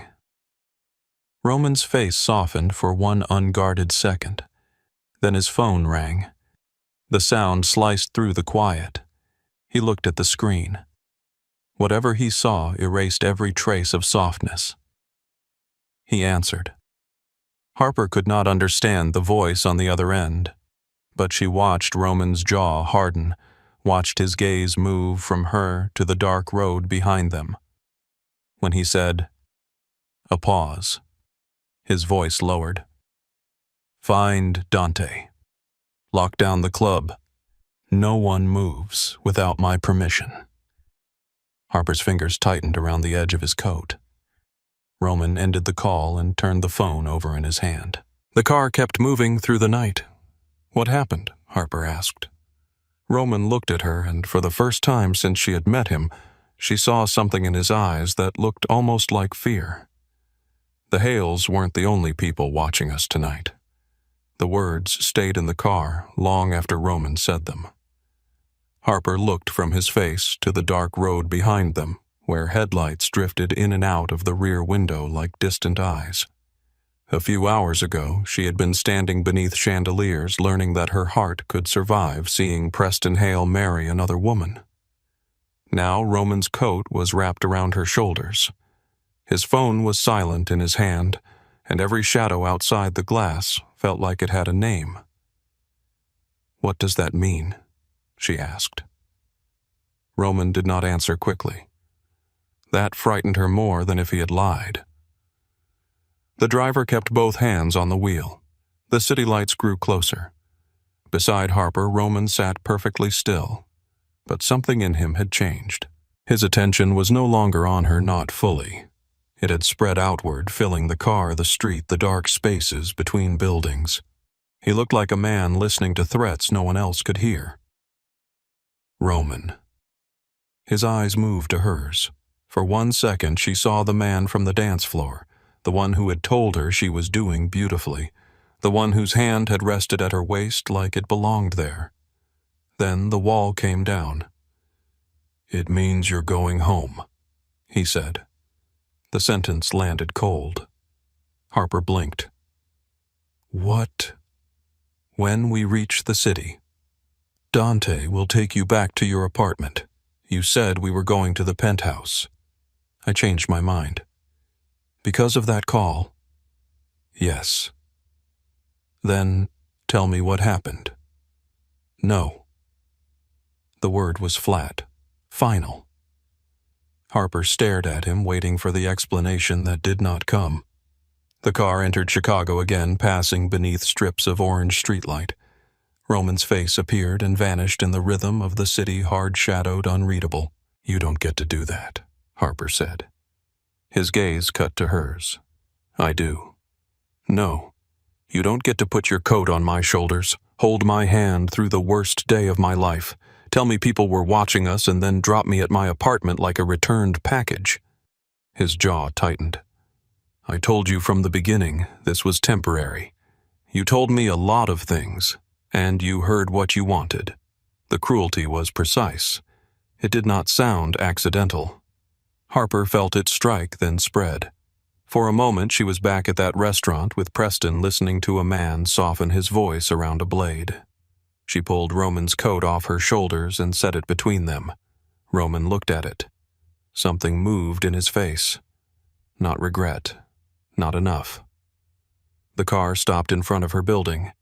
The laundromat was closed now, its neon sign buzzing weakly behind the glass. The sidewalk glistened from earlier rain. Her apartment windows were dark except for the one light she had forgotten to turn off in the kitchen. Dante opened the door. Harper did not move. She looked at Roman. "Say it honestly."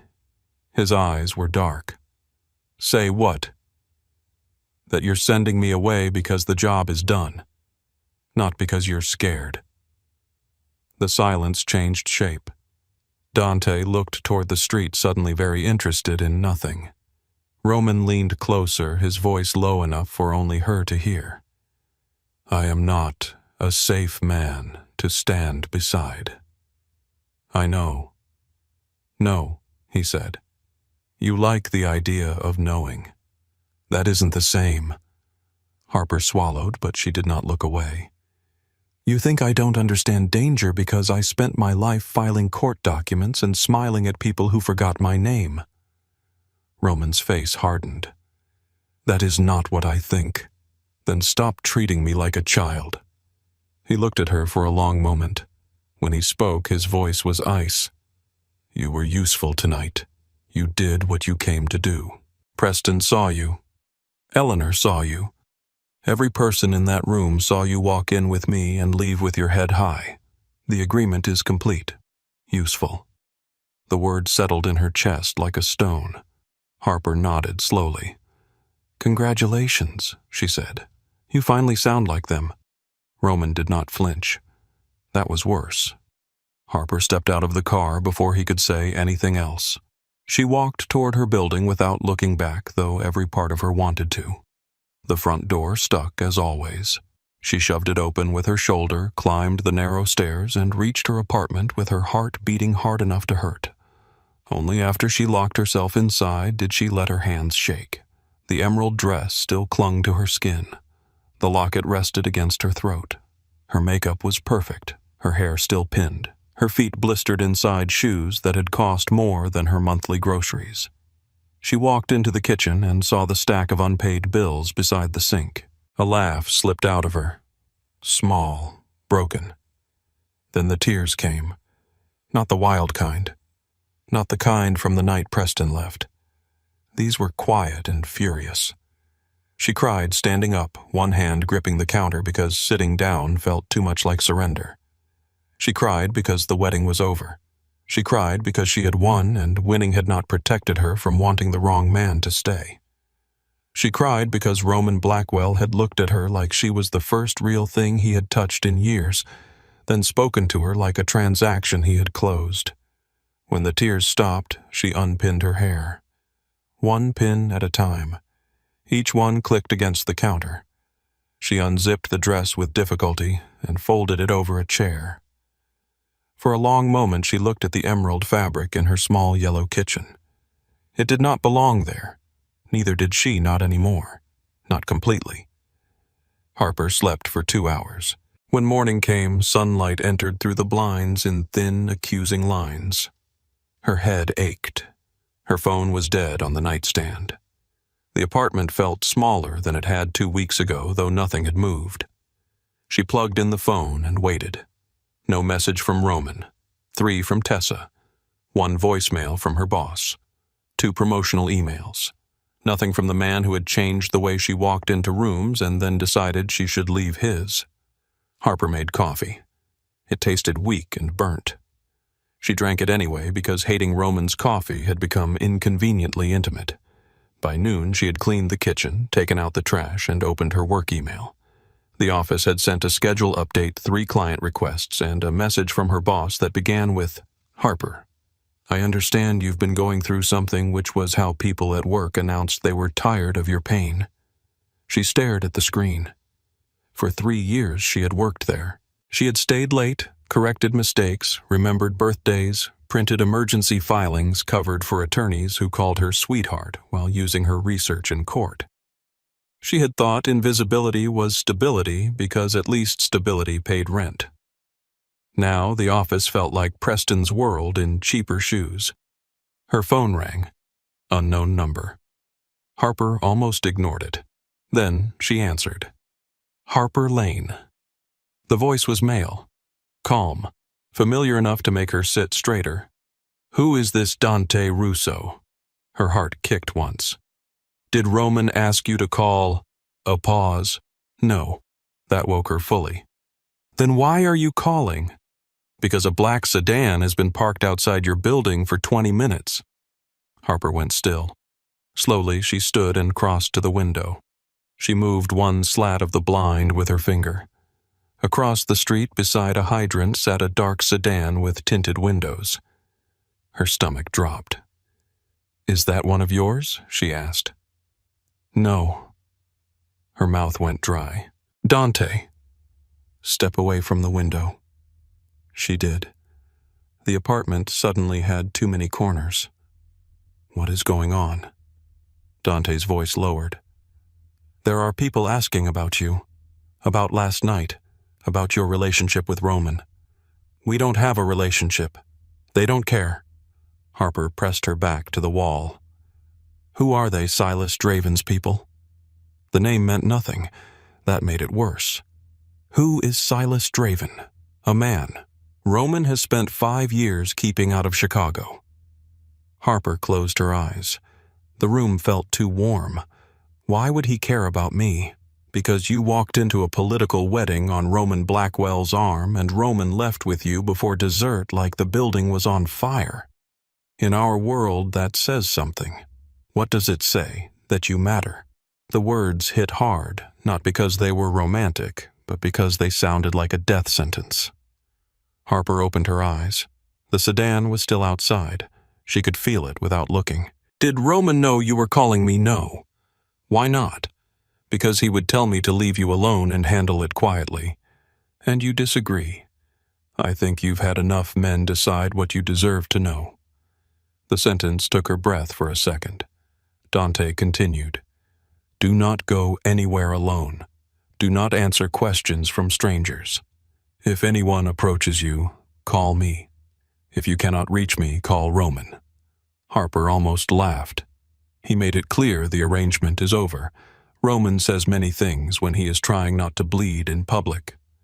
The line went quiet. Harper's grip tightened on the phone. What does that mean? It means call if you need help. Dante ended the call. Harper stood in the middle of her apartment listening to the low hum of the refrigerator and the distant traffic below. Her old life had always been small, but it had never felt hunted. She moved to the window again, careful this time. The sedan pulled away. Not fast. Not hurried. Just gone as if whoever sat inside had finished proving a point. Harper did not call Roman. She changed clothes, black jeans, boots, dark coat. Her grandmother's locket tucked beneath her sweater. Then she took the train downtown.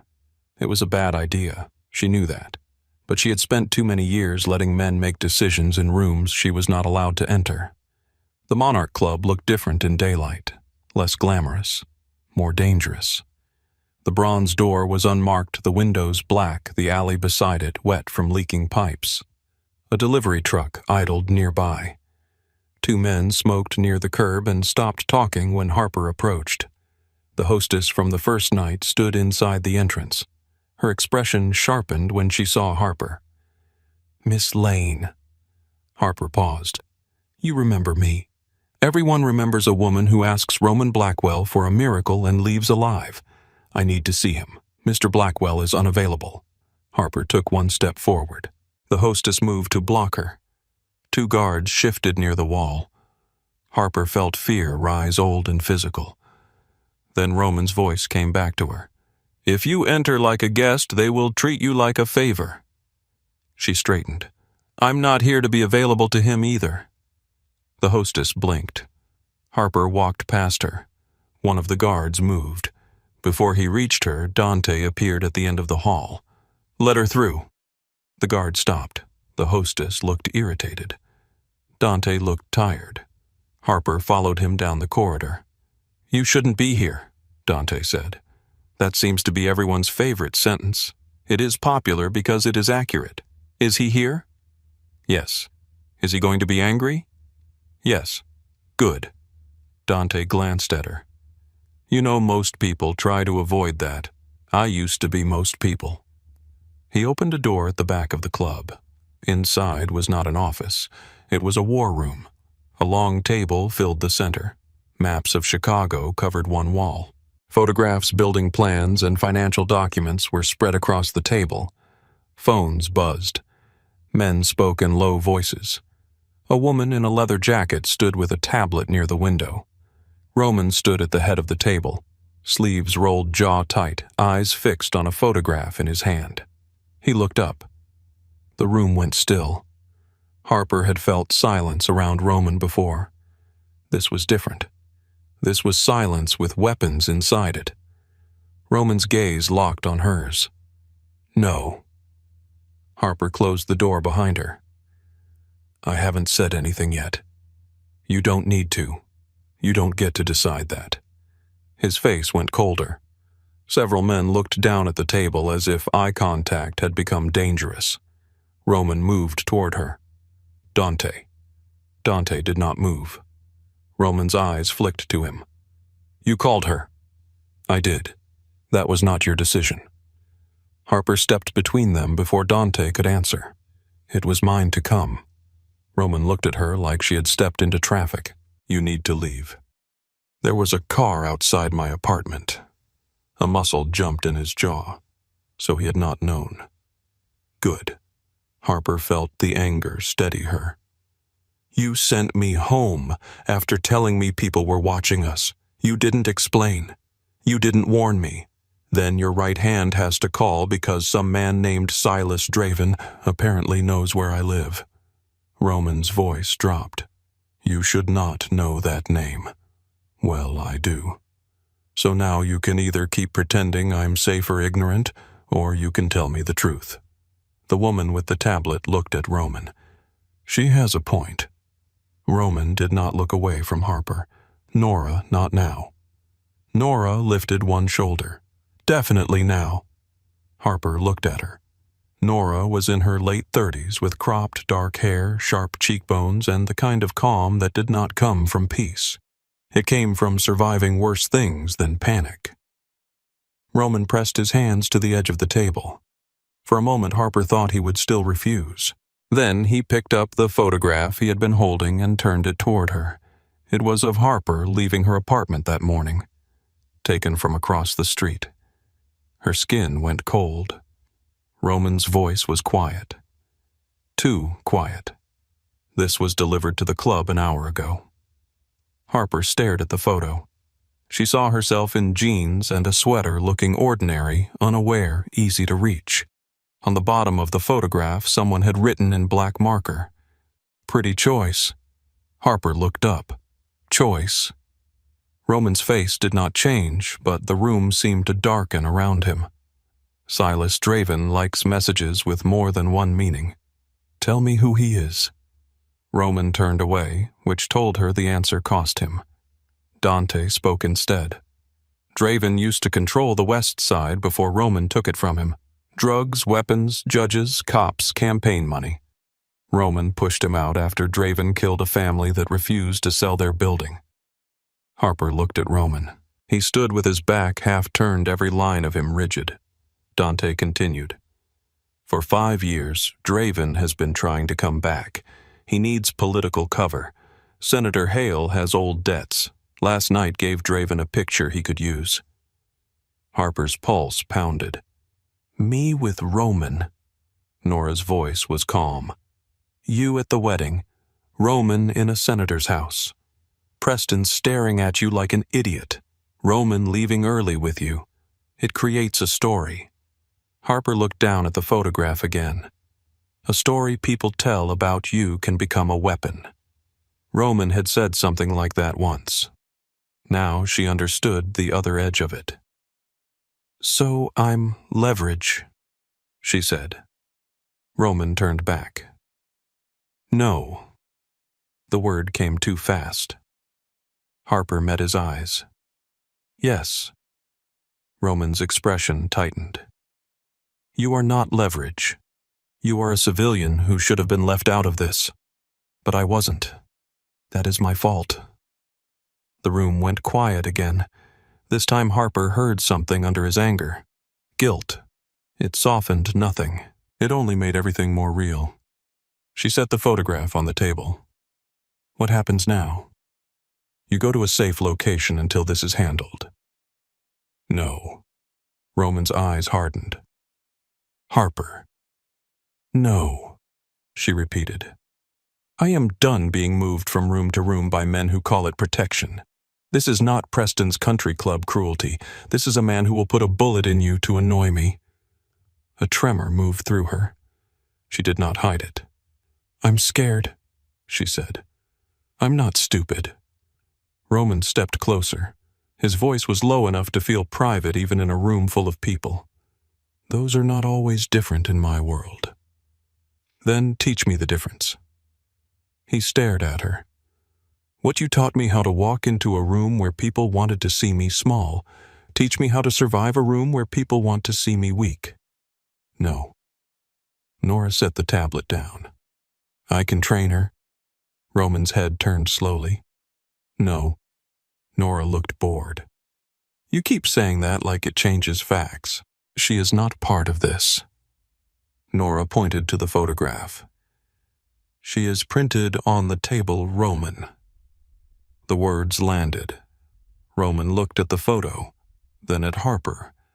She could see the war inside him, the part that wanted to lock her away, the part that knew she would never forgive him if he did, the part that had built an empire by controlling every variable and now found himself facing a woman who refused to become one. At last he said, 2 hours. Nora nodded. 4, 2, 3, and you stop growling at me. Roman looked murderous. Nora smiled slightly. Harper almost admired her. Training with Nora took place in the lower level of the club in a gym hidden behind a storage room that smelled like lemons and old wood.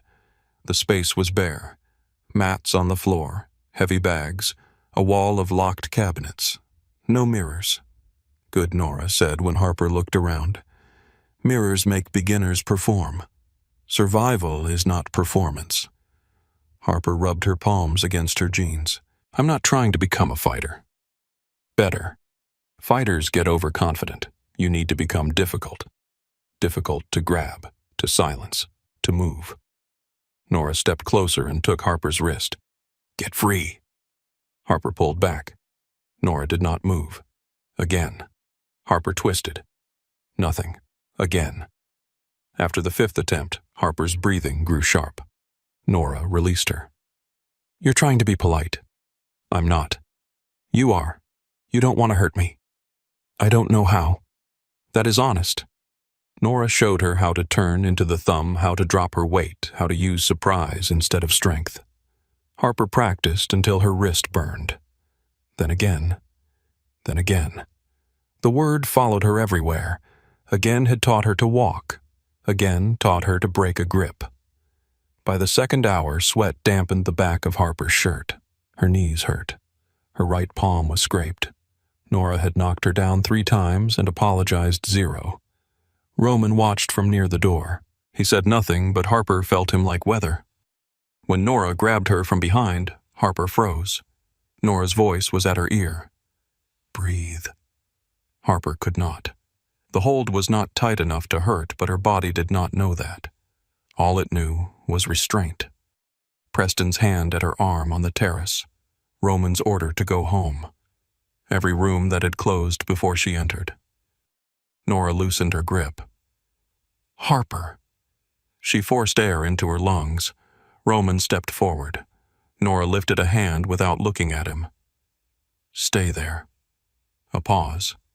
Roman stopped. Nora spoke quietly. You do not need to win.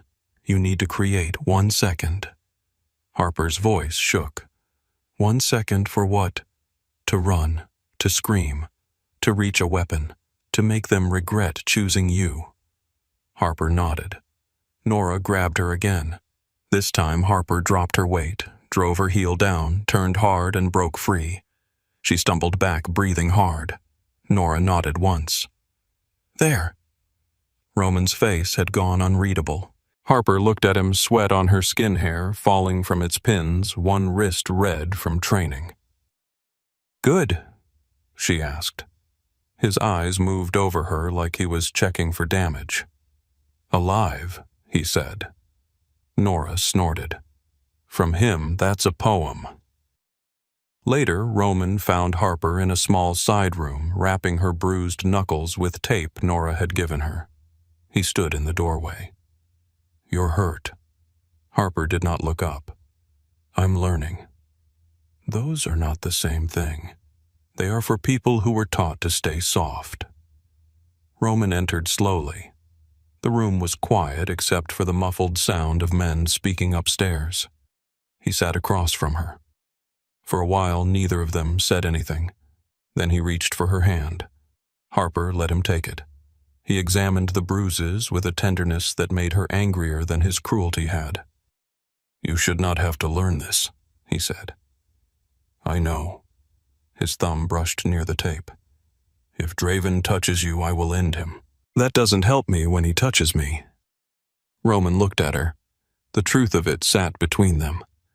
His voice was rougher when he spoke. I don't know how to do this. Do what care about someone and not turn it into control. Harper's anger softened, but not enough to disappear. Then practice. His mouth twisted without humor. You make it sound simple. No. I make it sound necessary. Roman looked down at her hand in his. I sent you away because I thought distance would keep you safe. You sent me away because I made you feel something you couldn't manage. His eyes lifted to hers. There it was again. Careful. Only he did not say it this time. Harper did not look away. For one long moment, the air tightened. Roman's hand still held hers. His knee was almost touching hers. His face was close enough that she could see the faint shadow beneath his eyes, the tiredness he wore like another tailored suit. Then Dante opened the door. Sorry. Roman released Harper's hand at once. Dante's expression said he was not sorry at all. We got a message. Roman stood. The softness vanished. Harper rose too. Roman looked at her. Stay here. She gave him a look. He closed his eyes for half a second. Please. The word was so unexpected that she stayed still, but only for a moment. Then she followed. In the war room, every voice had gone quiet. A phone sat in the center of the table on speaker. Beside it was another photograph. This one showed Roman and Harper leaving the wedding, his hand at her back, her face turned slightly toward him. The image looked intimate. That made it dangerous. Dante played the message. A man's voice filled the room, smooth and amused. Roman, you always did have a weakness for beautiful exits. Tomorrow night, Warehouse 17. Come without the girl, unless you want me to start wondering how much she screams. The message ended. No one moved. Harper's blood went cold. Roman's face emptied of everything. That was when she understood why men feared him. Not because he raged, because when something inside him broke, he became still. Dante looked at him. It is a trap. Roman picked up the photograph. Yes. Nora crossed her arms. A messy one. Harper found her voice. Who was that? Roman looked at the photograph, not at her. Silas Draven. The name felt different now that it had a voice. Roman placed the photo back on the table. Get the cars ready. Pull men from the south side. I want eyes on every street around Warehouse 17 by dusk. Dante nodded. Nora looked at Harper. and her Roman finally turned. His eyes were dark and absolute. "She goes to the safe house tonight." Harper stared back. The room waited for her to argue. She did not. Not there. Not then. She looked at the photograph one more time at the way Draven had captured a moment that had felt private and turned it into bait. Then she touched the locket beneath her sweater. Roman's world had followed her home. Now it had given her a choice. She could become the soft place men aimed their guns at, or she could become harder to hold. Harper lifted her chin. "Fine," she said. Roman's eyes narrowed slightly because he knew by now that when Harper Lane agreed too easily, something in the room had shifted. She walked out before he could ask what. That was the first mistake Roman Blackwell made that night. He let her leave the war room without following. The second mistake was believing Harper Lane had agreed to anything simply because she said the word fine. The safe house sat in a quiet street near Oak Park, hidden behind tall hedges and a plain brick front that looked like it belonged to a retired school principal, not a man who kept guns behind false walls. Nora drove Harper there in silence. 2 guards followed in a second car. No one spoke much. The city slid past the windows in wet streaks of streetlight and shadow. Harper sat in the back seat with her grandmother's locket pressed between her fingers beneath her sweater. Fine. She had said it because Roman expected a fight. He had braced for one. The whole room had. Men like Roman understood resistance when it came loud. They knew what to do with slammed doors, raised voices, broken glass threats made through clenched teeth. They were less prepared for quiet. Nora glanced at Harper in the rearview mirror. "You are thinking too much." Harper looked out the window. "Is that a crime now? In Roman's world, thinking quietly before a major event usually means someone is about to cause trouble. Then maybe his world should listen better." Nora's mouth curved slightly. "That is the kind of sentence that gets people in trouble." Good. The safe house was warm inside, too warm. Lamps glowed in the corners. There were books on the shelves, dishes in the cabinets, clean towels in the bathroom. Someone had tried hard to make the place feel normal, which only made it feel more false.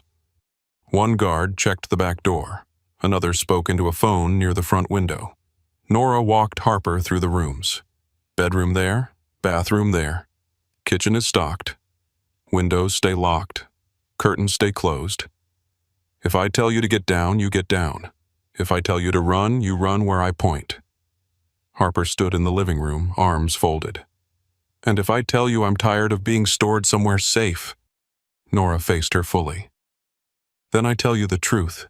Safe is boring. Boring is alive. Harper looked at the curtains. Beyond them, somewhere across Chicago, Roman was preparing to meet a man who had turned her face into a threat. What happens at Warehouse 17? Nora's expression lost its faint humor. Roman walks in. Draven tries to make him emotional. Men with guns make bad choices. Someone bleeds. That's your professional assessment. That's my optimistic one. Harper swallowed. Nora stepped closer, her voice quieter. You cannot save him by running after him. I know. Do you? Harper met her eyes. I know I cannot save Roman from bullets. I know I cannot fight a room full of men. I know fear does not make me bulletproof. Nora waited. Harper touched the locket through her sweater. But I also know Roman has spent his whole life thinking love means deciding alone. Preston did that with polished words. Roman does it with guards and locked doors, different rooms, same cage. Nora studied her for a long second. Then she said, What are you planning? Harper's answer was soft. I am planning not to disappear. Nora did not respond. Maybe because there was no argument that could make invisibility feel safe once a woman had survived it. Night deepened. At 10:30, Dante called Nora. Harper could not hear every word, but she caught enough. Roman had reached the staging point. Draven's men had been seen near the river. Police scanners were quiet in a way that meant someone had paid for quiet. Nora ended the call and looked at Harper. "He is in position." Harper nodded. Her stomach turned, but her face stayed calm. At 10:50, one of the guards stepped outside to check the alley. He did not come back. Nora noticed first. Her head turned toward the kitchen door. The second guard reached for his weapon. A sound came from the back of the house. Not loud. A scrape. Then glass breaking. Nora moved fast. She grabbed Harper by the arm and pulled her behind the sofa. Down. Harper dropped. The front window shattered. Gunfire cracked through the room, sharp and deafening. The lamp beside the armchair exploded. Harper pressed her hands over her ears and tasted fear like metal in her mouth. Nora fired back twice. The second guard shouted, then fell. Harper saw blood on the floor. Her body wanted to freeze. Nora's voice cut through the panic. "Kitchen. Now." Harper crawled, then ran low, following Nora past the dining table as another shot tore into the wall behind them. Nora shoved her through the kitchen doorway and toward a narrow hall. Back exit. A man appeared at the rear door. Nora hit him before Harper fully saw him move. The sound was ugly. Bone against bone. The man staggered, but another came behind him, larger, faster. Harper's training returned in pieces. Drop weight. Turn wrist. Run toward light. A hand grabbed her from behind. Fingers digging into her upper arm. She did not scream. She drove her heel down as hard as she could. The man cursed. She twisted toward the thumb just as Nora had shown her. His grip loosened. Harper slammed her elbow back and felt it connect with flesh. 1 second. That was all Nora had said she needed. Harper used it. She ran. Not far. Another man stepped from the side alley and caught her around the waist. He smelled like smoke and wet leather. Harper fought, but he lifted her off her feet with brutal ease. Nora shouted her name. Then something hard struck the side of Harper's head. The world went white. When it returned, she was in the back of a van. Her wrists were bound in front of her. Her head throbbed. The air smelled of oil-damp metal and old cigarettes. 2 men sat across from her. One had a bleeding lip. The other watched her with the bored expression of someone used to frightened women. Harper breathed slowly. In through the nose, out through the mouth. Fear wanted to swallow her whole. She gave it instructions instead. Stay awake. Look. Listen. Remember. The man with the bleeding lip noticed her staring. "You're quieter than I expected." Harper's voice came rough. "Sorry to disappoint." He leaned forward. "You trying to be brave? No." His smile widened. "I'm trying to remember your face." The smile faded. "Good." The van stopped after 20 minutes. Maybe less. Maybe more. Time had become slippery. A door opened. Cold air hit her face. She was dragged out into a yard of cracked concrete and rusted shipping containers near the river. Warehouse 17 rose ahead, its windows broken, its metal siding blackened by age and weather. Gunfire echoed from inside. Harper's heart stopped, then slammed hard. Roman. The men pulled her toward a side entrance. Inside the warehouse was a cavern of shadows and harsh white lights. Crates formed crooked walls. Chains hung from overhead beams. The river wind slipped through broken panes, carrying the smell of rain and iron. Roman stood near the center of the room. Blood marked his left sleeve. His face was cold, empty, terrible. Dante crouched behind a stack of crates, one hand pressed to his shoulder. Roman's men were scattered through the shadows. Draven's men held the upper level. Everyone had weapons. Everyone looked one breath away from ending the room. Silas Draven stood beneath a swinging light.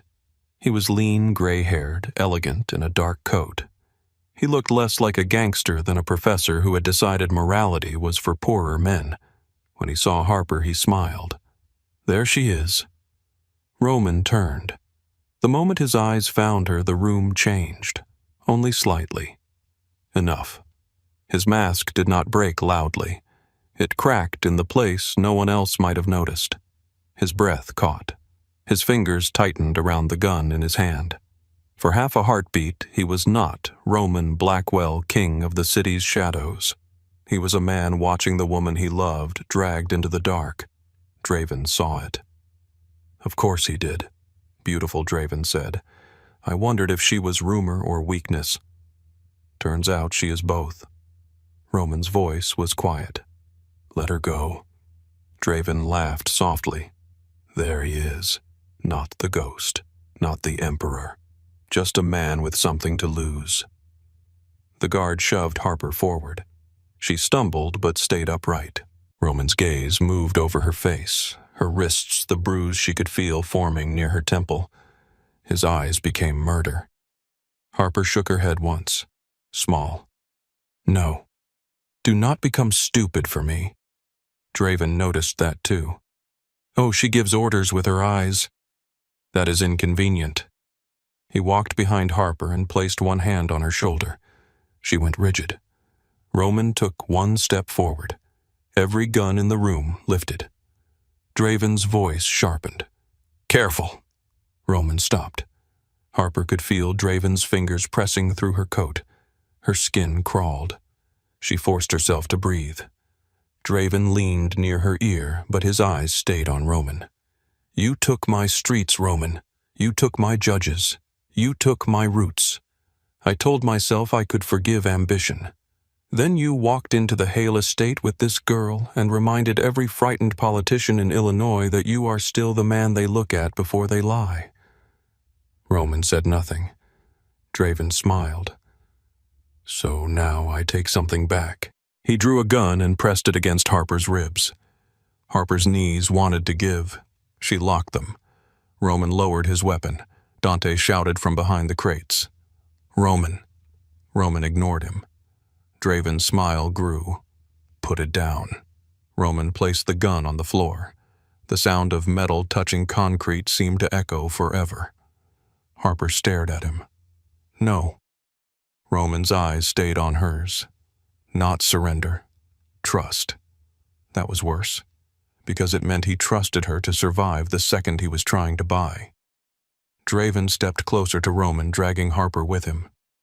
You disappoint me, Draven said. Love makes men ordinary. Roman's gaze flicked to Harper's bound hands. Just once.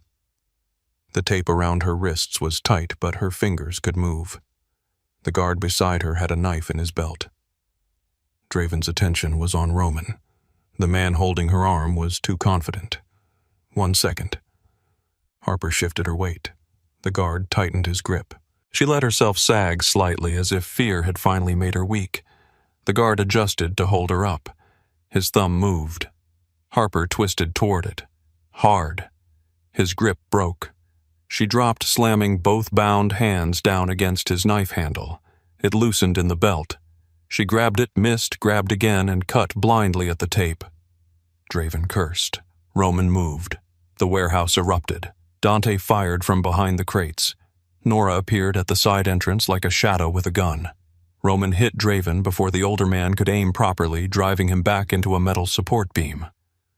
Harper hit the floor and rolled behind a crate as bullets tore through the air above her. Her hands came free. She dragged in a breath and crawled toward Dante. He was bleeding badly from the shoulder, but his gun stayed steady. Are you hit? He asked. No. Good. Stay low. A man lunged around the crate. Harper grabbed the first thing her hand found, a broken metal pipe, and swung with both hands. It struck his knee. He fell with a shout. Dante finished the fight before Harper had to think about what came after. Across the warehouse, Roman and Draven fought in the harsh light. No elegance now, no myth. Just violence, breath, blood, impact. Draven slashed with a knife. Roman caught his wrist, drove an elbow into his ribs, then slammed him against the beam again. Draven laughed even with blood on his mouth. You will never be clean. Draven spat. Not for her. Not for anyone. Roman's face went still. For one terrible second, Harper thought he would kill him. and part of the room wanted that, expected it, maybe even needed it. Harper stood. Roman. Her voice was not loud, but he heard it. He always heard her. Roman's hand tightened around Draven's throat.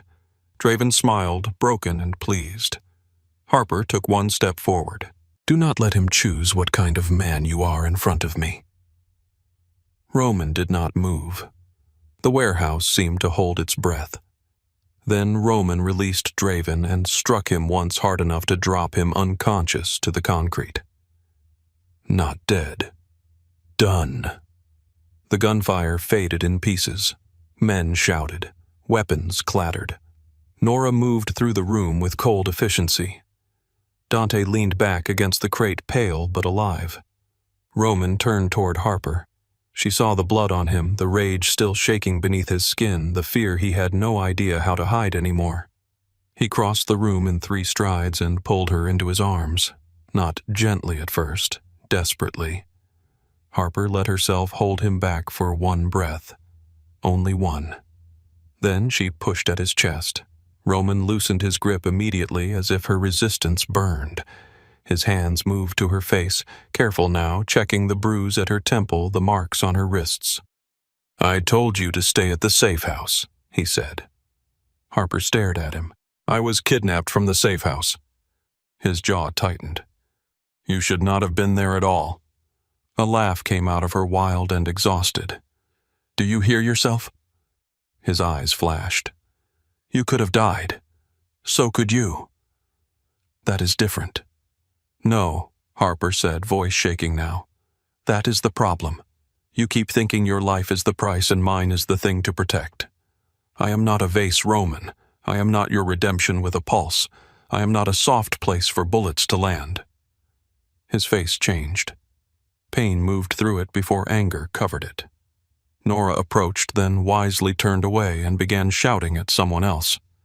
Dante, despite bleeding, muttered, I would pay money to not be here right now. Roman did not look away from Harper. I love you, he said. The words struck harder than gunfire. Harper went silent. Roman looked almost angry that he had said them as if love had torn itself out of him without permission. I love you, he repeated lower now, and I do not know how to hold that without trying to put walls around it. Harper's throat tightened. The warehouse smelled like smoke and rain and blood. This was not how she had imagined anyone saying those words to her.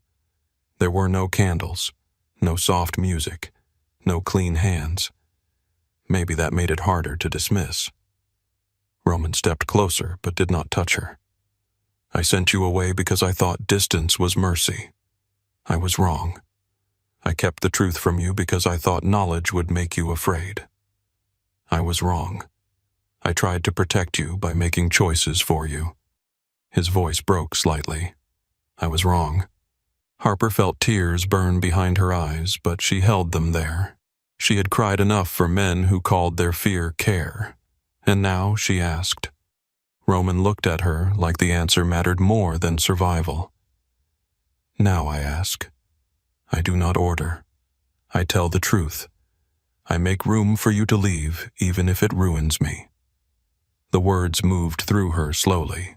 She thought of Preston at the restaurant explaining her future like it had been voted on without her. She thought of Eleanor's smile, the invitation, the empty space beside her name. She thought of herself walking into the Monarch Club with her grandmother's locket and a bargain made from humiliation. She had wanted one night of borrowed power. Somewhere along the way she had found her own. Harper wiped at her cheek. I love you too, she said. Roman closed his eyes. The relief on his face was so naked it hurt to look at. But I will not belong to you like property. His eyes opened. No. I will not live in a beautiful cage. No. I will not be kept ignorant because the truth is ugly. No. And I will not be the only one who changes. Roman nodded once. There was no performance in it, no seduction, no clever reply, Only promise. Then I change. The first thing Roman changed was Draven's ending. Not because Harper asked him to be gentle. She did not. Silas Draven was taken alive, delivered into a chain of evidence witnesses and debts so carefully arranged that the public story became impossible to bury. Federal agents raided 3 properties within 48 hours. 2 judges resigned. A police captain vanished, then returned with lawyers. Senator Warren Hale announced a temporary leave from public life for health reasons, though everyone in Chicago understood that health had little to do with it. Roman did not become a saint. Harper would have hated the lie of that. But he began to move differently. He gave Dante control of the operations that could be made clean. He cut loose men who enjoyed violence too much. He sold businesses that had always smelled like blood beneath the paperwork. Some people called it weakness. Others called it strategy. Roman called it overdue. The first morning after the warehouse, Harper found him in the penthouse kitchen attempting to make coffee. He looked at the machine like it had betrayed him. Harper leaned in the doorway, wrists still bandaged. "Are you threatening the coffee maker?" "It is resisting structure. It is a coffee maker. Roman. It has one purpose and fails loudly." She walked over, moved his hand away, and pressed 2 buttons. The machine began to work. Roman watched in silence. Harper looked up at him. "You run half the city. Less than half now. And yet." His mouth curved. It was not the old, almost smile. It was real. That became their beginning. Not easy. Never easy. Some nights Roman woke from dreams he would not describe and walked the penthouse until dawn. Some days Harper looked over her shoulder in grocery stores and hated herself for it, then forgave herself because fear took time to leave the body. They fought. About guards, about truth, about Roman's instinct to make decisions before asking, about Harper's instinct to prove strength by refusing help even when she needed it. But they learned. Again. That word stayed with them. Again Roman told the truth when silence would have been simpler. Again Harper stayed when leaving would have protected her pride. Again they built something that was not safe because nothing real ever fully was but honest enough to breathe inside. 3 months after the wedding, Harper resigned from the law office. Her boss left a voicemail saying he was disappointed. Harper deleted it halfway through. She took a job with a legal advocacy nonprofit that helped women leaving violent marriages, coercive families, and men who used money as a locked door. The office was small. The printer jammed often. The coffee was worse than Roman's, which she had not thought possible. But people knew her name. More than that, she knew herself inside the work. One afternoon, a young woman sat across from her, hands clenched around a tissue. "I do not know how to leave," the woman whispered. Harper thought of cream paper, gold lettering rain on black windows, and Roman's hand reaching across a car seat. "You do not have to know all of it today," Harper said gently. "Just the first door." The woman cried. Harper sat with her. That night Roman picked Harper up outside the office. No driver. No guard visible, though she knew better than to assume none existed. He leaned against the car in a dark coat, looking like trouble dressed for dinner. "You're early," she said. "I am improving. You are 6 minutes early. Dramatic improvement." She smiled and let him open the passenger door, not because she needed him to, but because she liked the way he looked at her when she allowed care without surrendering independence. 1 year after the night Harper walked into the Monarch Club, Roman took her back there after closing. The room was empty. No music, no guards at the visible doors, no whispering men in velvet booths, just low-light polished wood and the memory of rain. Harper stood near the spot where the hostess had tried to turn her away. "I was terrified," she said. Roman stood beside her. "I know. I thought you might laugh at me." "I almost did." She looked at him. He lifted one shoulder. Then you told me the groom's name. Very romantic. I was not romantic then. And now Roman took something from his coat pocket. Her grandmother's locket. Harper touched her throat instinctively where she wore it every day. Then she realized this was not the locket itself, but the velvet box she had carried that first night. The same worn blue box. The same soft lining. Inside was a ring. Not enormous, not cold with display. Gold simple with a small emerald set beside 2 tiny diamonds. It looked like power made quiet. It looked like something her grandmother would have approved of after a long interrogation. Harper looked at Roman. His face was calm, but his eyes were not. The first time you came here, he said you tried to trade your last heirloom for one night. You refused. Best decision I ever made. Saying no. Keeping you longer than one night. Her throat tightened. Roman lowered himself to one knee. Seeing that man kneel in the room where everyone feared his name did something to Harper she had no language for.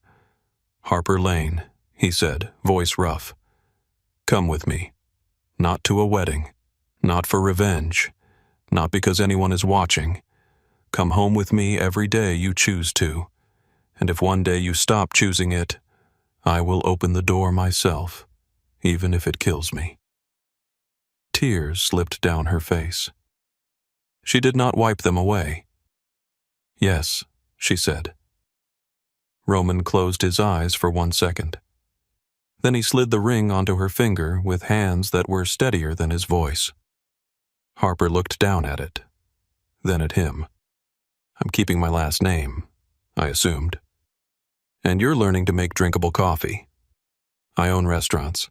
You own intimidation with table service. Roman laughed. It filled the empty club in a way no one in Chicago would have believed. Years later, Harper stood by the window of the home they had built outside the city, holding their daughter against her shoulder while Roman tried to assemble a wooden toy on the living room floor with the intensity of a man defusing a bomb. Their daughter, Lily, named for Harper's grandmother, slept with one tiny fist curled around the chain of Harper's locket. Roman looked up. She has your stubbornness. She has your glare. She is 6 months old. She made Dante apologize to a stuffed rabbit yesterday. Roman considered this. The rabbit had it coming. Harper laughed softly, careful not to wake the baby. Outside, the evening settled over the trees. Chicago glowed in the distance, no longer a place that swallowed her voice, but a city she had walked through, bled through, and chosen her way beyond. Roman rose and came to stand behind her. He did not touch her until she leaned back first. Then his arms came around her, and the baby both warm and certain. Do you ever regret it? He asked. Harper looked at the city lights, the club, the deal. She thought about it honestly. That was the kind of love they had now. Not one that demanded pretty answers. One that could survive true ones. Sometimes I regret the shoes, she said. I regret the rain. I regret almost giving away my grandmother's locket. Roman's mouth brushed her hair. And me. Harper turned in his arms enough to look at him. You were the dangerous part. Were. She touched his face, the man beneath the myth, the home beneath the danger. Now you're the part I chose. Lily shifted in her sleep. Roman looked down at their daughter, then back at Harper. The city lights trembled beyond the glass like distant stars. Once Harper Lane had walked into a room full of dangerous men and asked the most feared one to pretend he loved her. Now there was no pretending. No empty space beside her name. No invitation written like an insult. Only the life she had entered with shaking hands, the love she had demanded truth from, and the woman she had become by refusing again and again to disappear.